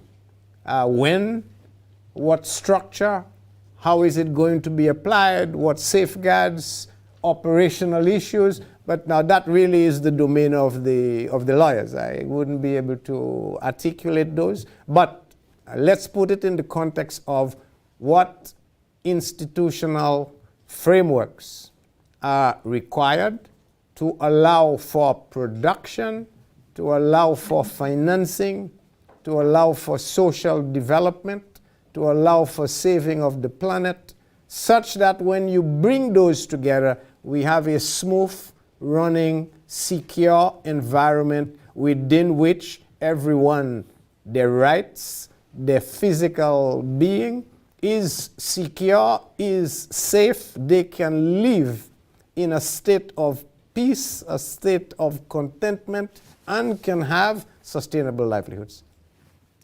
Thank you, President. Now, we have a number of journalists online who have been asking for the opportunity to pose questions. So, Dennis Chabral, I'm going to ask you to ask your question next, please.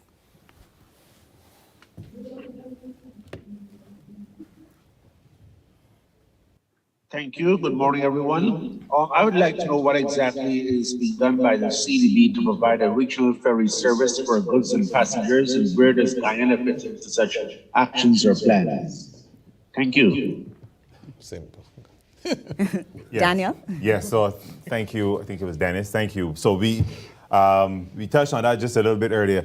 Absolutely, we have received a mandate from heads of government anchored within the need for regional food security, regional food sovereignty, to support the movement, the sustainable movement of maritime cargo between Guyana, Trinidad and Tobago, Barbados and Grenada. So in the first instance, starting in the Southern Caribbean with a view to expanding northwards to the North Caribbean. And to that end, we have already brought a consultancy on board, looking, of course, not just at the ferry service, but also all that will go into sustainable food security. So The consultants are working towards that, and we expect to have the initial findings within the interim report within the next couple of months, with a view to having the full report towards the end of the third quarter of this year, which will provide a roadmap for a sustainable movement of cargo, certainly in the first instance, and more specifically agri-produce in the Southern Caribbean, with a view to move northward. Thank you, Daniel. And next we'll go to Courtney Menzies from 7 News in Belize. Courtney? Hi, good morning. I have 2 questions. My first question is, coming out of COVID, Belize continues to show double-digit GDP growth. Our third quarter was at 12.3%. How does this compare to the rest of the region? And my second question is, for member countries which rely on the productive sector, how much is the cost of inputs, mainly fertilizer and fuel costs, affecting agricultural production?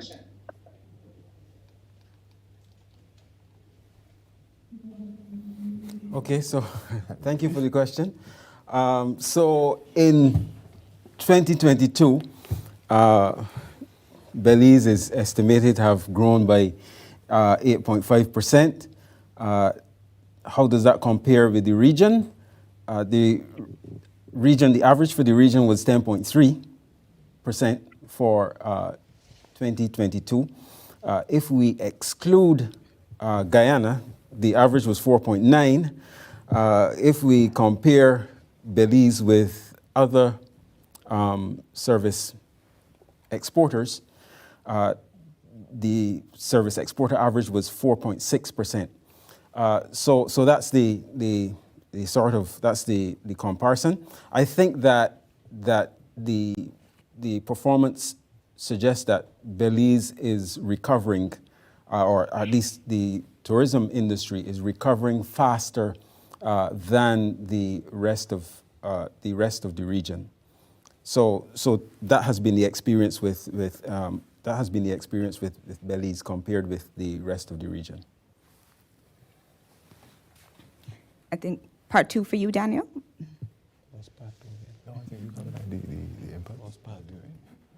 The what? Agriculture. Sorry. Courtney, would you just like to repeat the second part of your question? How is inflation affecting agriculture? The second question was, for member countries that rely on the productive sector, how much is the cost of the inputs, mainly the fertilizer and the cost of fuel, affecting their agricultural production? Oh, I think that's back over to Ian. Okay. Well, Pretty sure it is. You can tag team it, gentlemen. Yeah. So what I will say is that,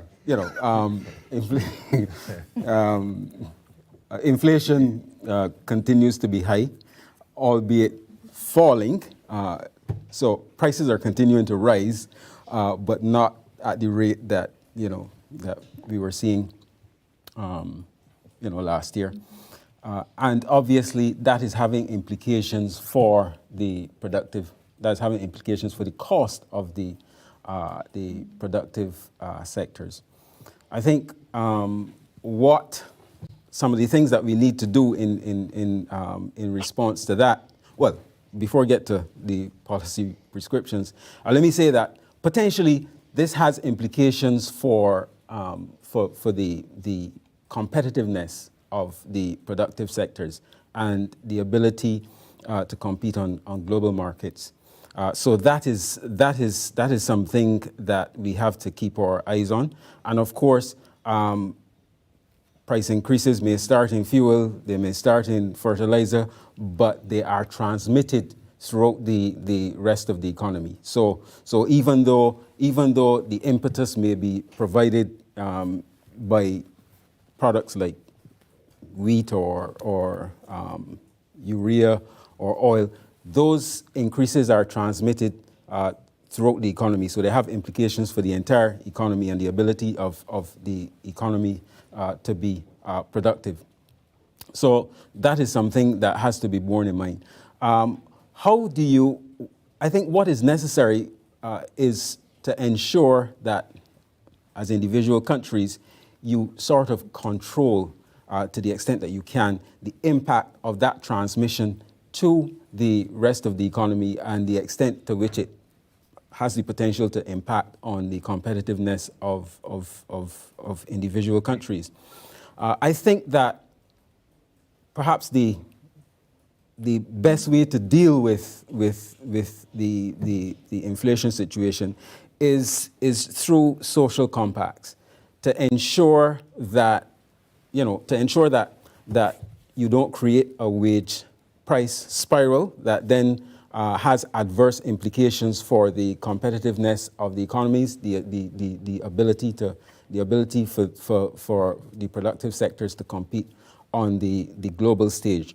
So in essence, I think what we are suggesting is pretty much to ensure that wage increases are contained, that labor, that government, that the private sector leadership come together, and on the basis of symmetric information, pretty much ensure that wage increases are sufficient to ensure that wages are livable, but you don't have overshooting of wage increases that then adversely affects the competitiveness of economies.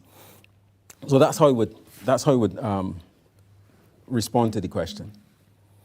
Thanks, Ian. Now, I'm aware that time is counting down, but we do want to allow our guests from the media to get in as many questions as possible. So I'll ask you to keep the questions succinct, and we will keep the answers succinct as well.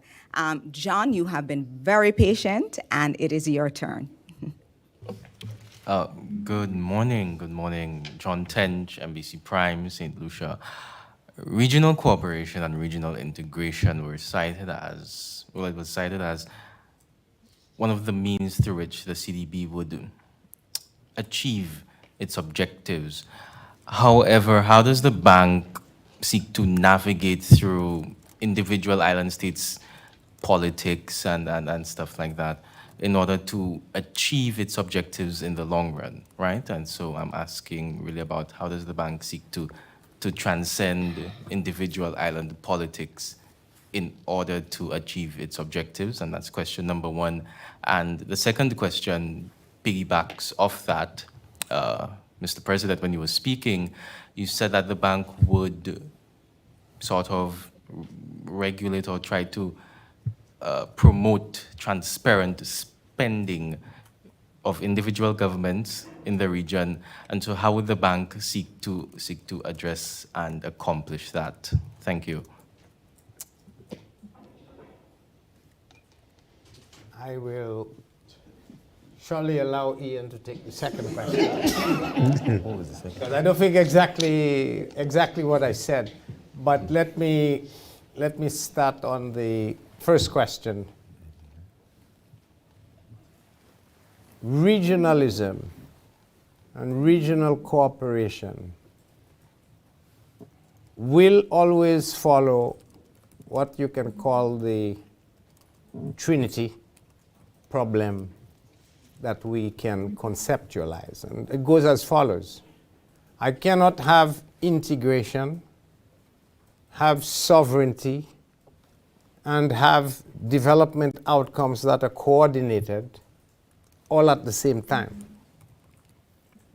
When you say, how do you get the individual heads to, in a sense, coordinate, what you're effectively saying is they need to let go of some of their sovereignty.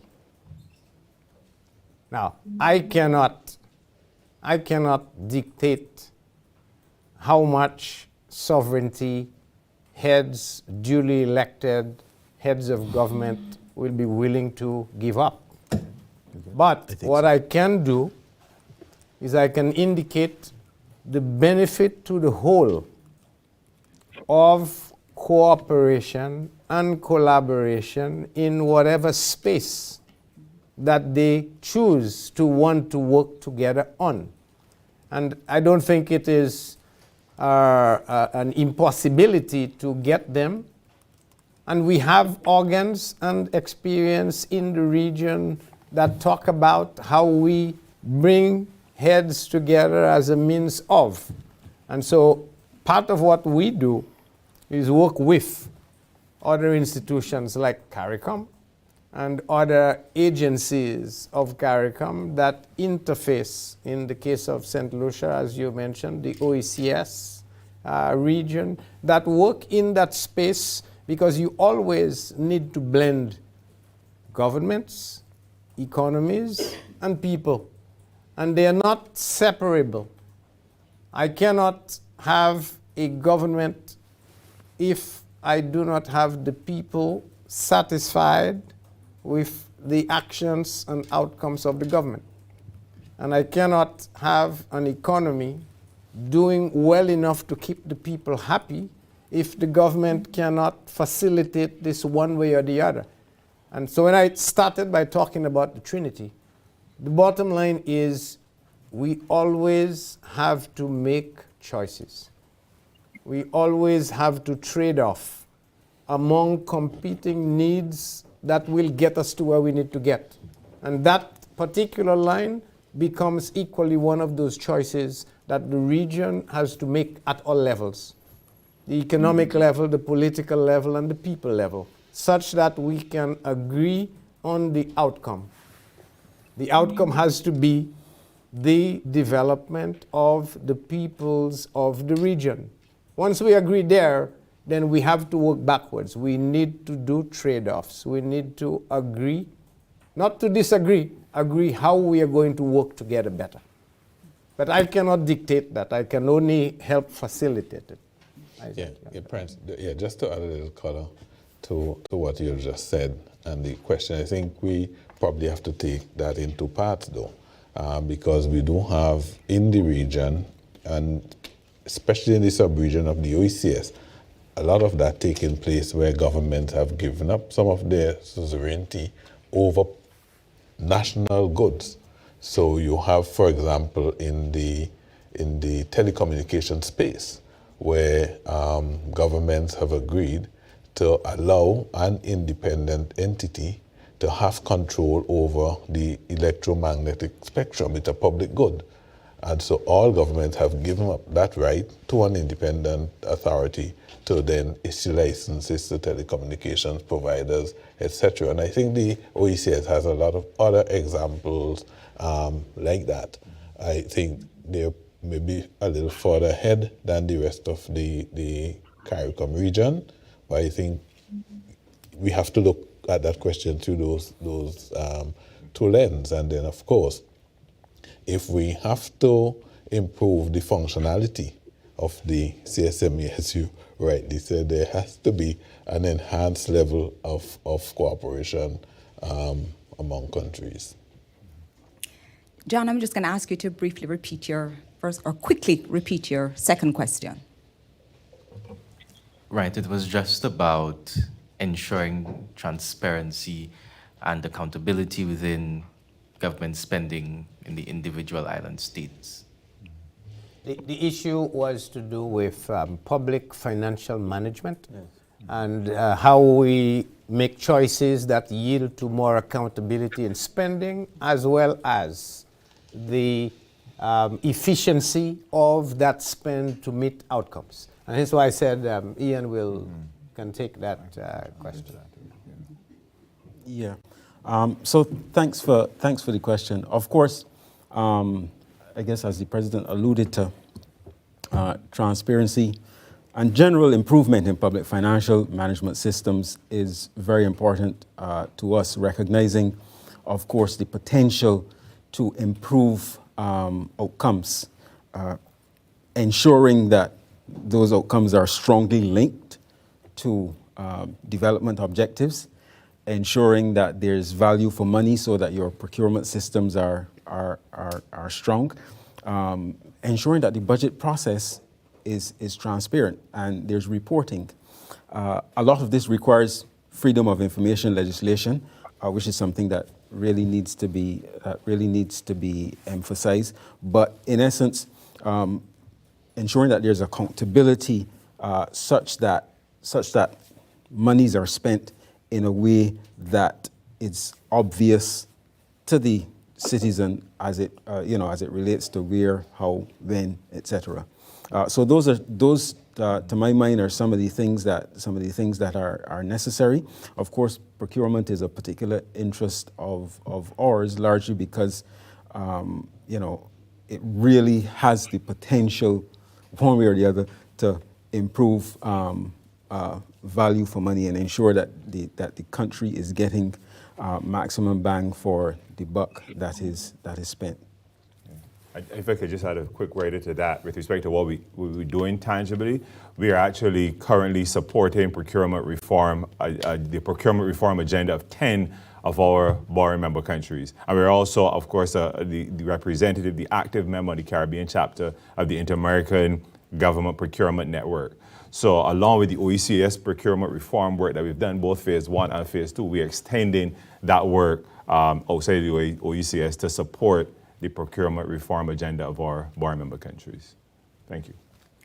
Okay, Deputy Director Warner, you've noted that despite COVID, the Caribbean actually made some progress on SDGs related to education and climate action. What was done differently that allowed progress to still advance on those areas? And are there lessons that can be applied now to other areas that have regressed or are under threat? Okay, thank you. Thank you very much for the question. I think education, the focus on education is not something that's been recent. It's something that as a region we have, we have worked tremendously hard to ensure that we enhance the human capital of our people. And so education has always been a priority, I would say, for the regional governments. And I think we're seeing, and through COVID, we saw prominence and priority still being given to education. I was actually quite impressed when I saw the speed with which, we were able to move primarily from a physical, from teaching in a physical environment to one that was remote. Why were we able to make that change so quickly? Because it was a priority. We recognized that our children are our future, and we need to focus on education. And the bank, as I believe the Vice President Operations alluded, is focusing on, is spearheading a Let's Reap program, which is really to help to try to reverse some of the learning losses that were in fact still unfortunately encountered. And I think across the region we had said that there were between 6 to 16 months learning loss being experienced. And so I think that commitment to education, to ensuring that we mitigated the learning loss, I think that was very important. Similarly too, in terms of the climate action, I think that has been a real priority for the region. And I mean, you see it in the various aspects. You see it, as it relates to the thrust towards, renewable energies, moving a bit slowly, but we're still going to get there.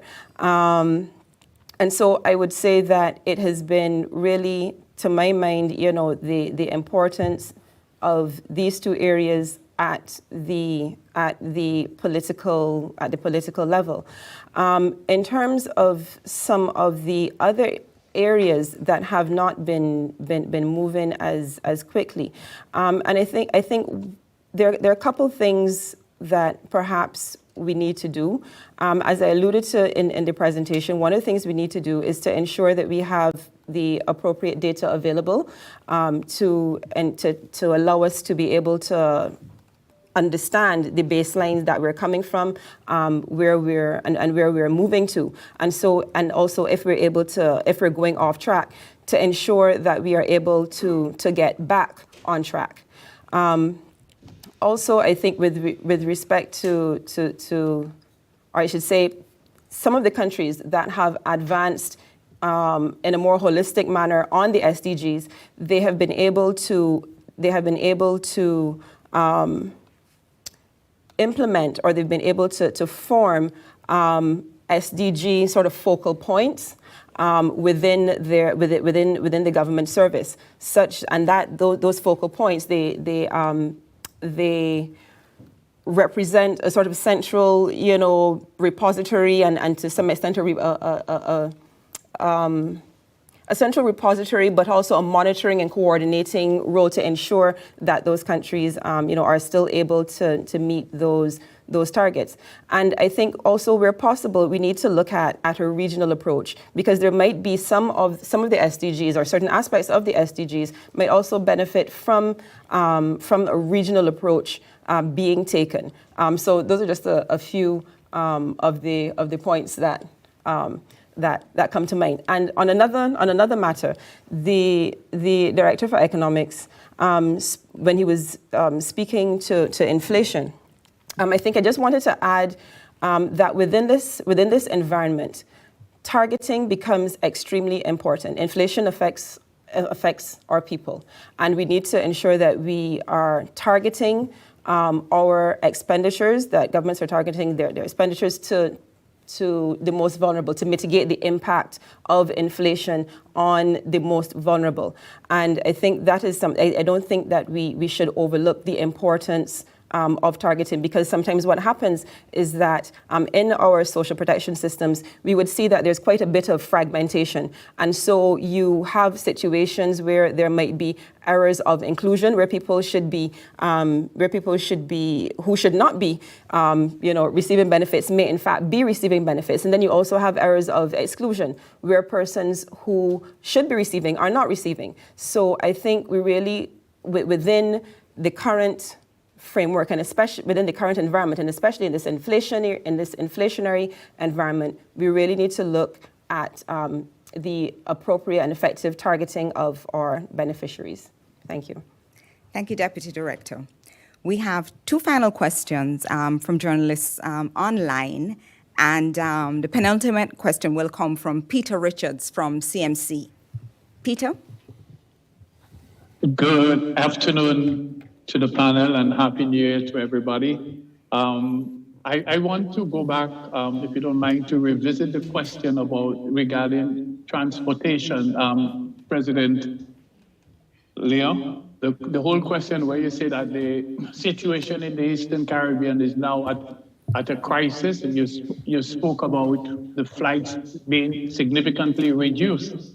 At the same time, I also want to ask on the whole question that given the fact that last week or earlier this week, the Grenada Prime Minister more or less moved from acquiring to subsidizing aircraft.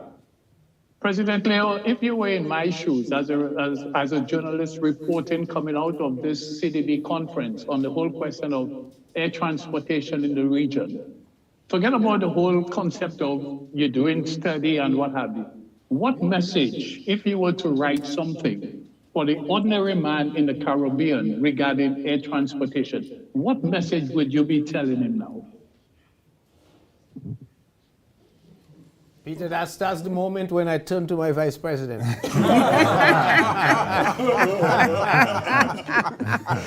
because I never studied journalism, and I have no idea what you should be writing. But let me let Isaac start, and I'll come in after. Yeah. Thanks for the question, but Peter. Mr. President, I could say I never studied finance, economics in your experience, but I could still ask a question in that regard. Thanks for the question, Peter. I think the message was given already, that we do have to have a critical mass of political will for us to get to a harmonious solution, at least. We are encouraged because at least 7 governments approached us in August last year to begin the study that you didn't want to hear about. But at least it's the start of a process. And as the President said, the initial intervention is to ease the pain that we're feeling now. And the long-term intervention would be to treat with the entire ecosystem that addresses the cost of transportation, addresses the regulatory aspects, addresses the bottlenecks that are in place preventing folks from moving seamlessly from country to country. The president painted a very graphic picture of a young person wanting to move from one country to the next, and the inability of that person to do so without going through the United States. And we have stories from our parents and folks who are around for a long time who will tell you the experiences they had moving from country to country in the Eastern Caribbean. I have to tell you too that we treat this as a regional public good. And way back in 1970, the Caribbean Development Bank, one of its first loans as a regional public good was to Liat in the sum of $5.8 million United States dollars. So we have been in this game for a long time, but we're thinking that we do have an opportunity now to get it right. So if I can come back, before the president comes in, could I say therefore by 2024, 2025, I am still going to be asking the same question? So I was going to give you your two lines. Line one is that all the governments in the region agree that the transportation nightmare that we have cannot continue. Point two, all the governments agree, and that is why they have asked for some partnership to help solve the problem. They agree that they need to do something and do it quick, because the countries, the people are hurting. And point three, they also agree that they will do whatever is possible to start to solve the problem today, while we put together a solution that will be sustainable, viable over the long term. So your headline can be, help is coming. Help in which way? That's why you have a headline, help is coming, and then you put the three sentences that I just gave. That's a good headline, Gene. I think that's a fitting note now to go on to the anchor leg, and we're going to ask Aaron Humes from Breaking News Belize to ask the final question. Aaron?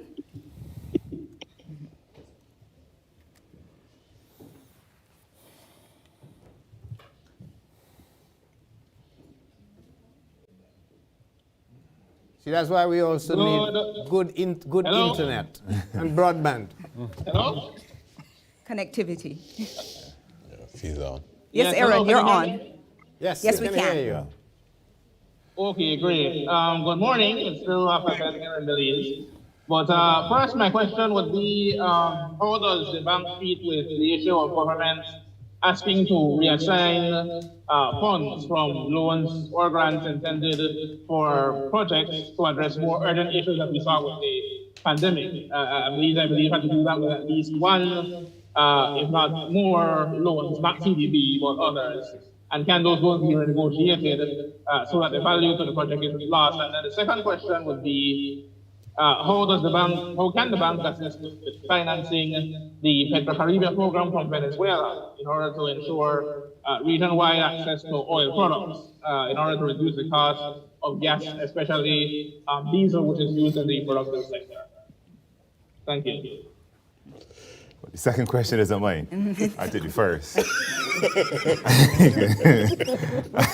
Ian is always there. Yeah, you did the second question. So yeah, throughout the thanks for the question. Throughout the pandemic, recognizing the fiscal constraints our countries are on, we looked at our portfolio of projects and determined what portions of the projects could be repurposed to meet the needs of the region and essentially of those that were hurting. So some of our education projects, certainly, we sought to repurpose. And as a matter of fact, we also spoke to our partners within the donor community. And some members of the media may be familiar with the fact that we have a climate action line of credit with the European Investment Bank. And in discussions with them, we carved out a 30 million of the 100 million focused on supporting the health sector within the Caribbean. So, it is a partnership between CDB and our member countries, and we seek to see how, in instances where catastrophic events have occurred, how can we work with them to repurpose financing to meet more immediate needs in that snapshot of time and space? And I'll leave the second question. Ian, the final word is yours. Can I follow the lead of my colleagues and leave that one alone? Look, what I will say, I don't know if I got the question exactly correctly, but what I will say is that Petrocaribe is our bilateral arrangements, and I don't know that we have the remit to, to facilitate those bilateral discussions. Just let me know if I got the question right. Okay, so you're saying, Mr. Best, that it's not possible for CDB to assist with financing. I think we are aware of the issues that Venezuela has with the United States in terms of financing, but this is an assist to the region in order to meet energy and economic needs, because I believe part of the proceeds do go to certain projects in each country. I know Belize, for instance, use some of the funds to build sporting stadiums and that sort of thing. So I get where you're coming from in terms of the bilateral arrangement. So, but I was wondering how CDB could assist if possible.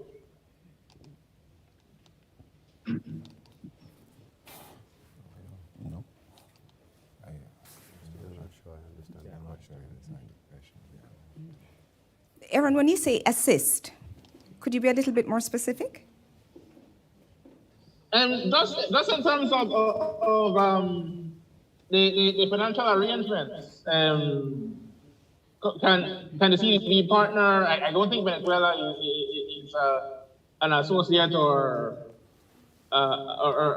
member of the bank, but Venezuela is. But I think Director Durant underscored the parameters under which the fund operates. I don't know if there's anything further to add. I think that's it. Yes, Yeah, I think. it's a bilateral arrangement. Yes. Yeah. Okay, understood then. Thank you very much. Thank you very much. And on that note, we'll bring the proceedings to a close. But before we go, let me thank our panel, President Dr. Hyginus Jean Leon, Mr. Isaac Solomon, our Vice President Operations, Mr. Daniel Best, the Director of Projects, Ian Durant, the Director of Economics, and Ms. Anne-Marie Warner, Deputy Director of Corporate Strategy. A special thank you to the members of the media. Development is achieved through partnership, and you are a particularly important partner because you help us to reach the public we serve, and we look forward to working with you in the future on this journey to a better place. I would also like to thank everyone who joined us either in person or online. The dialogue will continue on our social media platforms and in other spaces where we engage. So let's keep this conversation going. God bless the Caribbean, the region we live in, work for, and love. I thank you.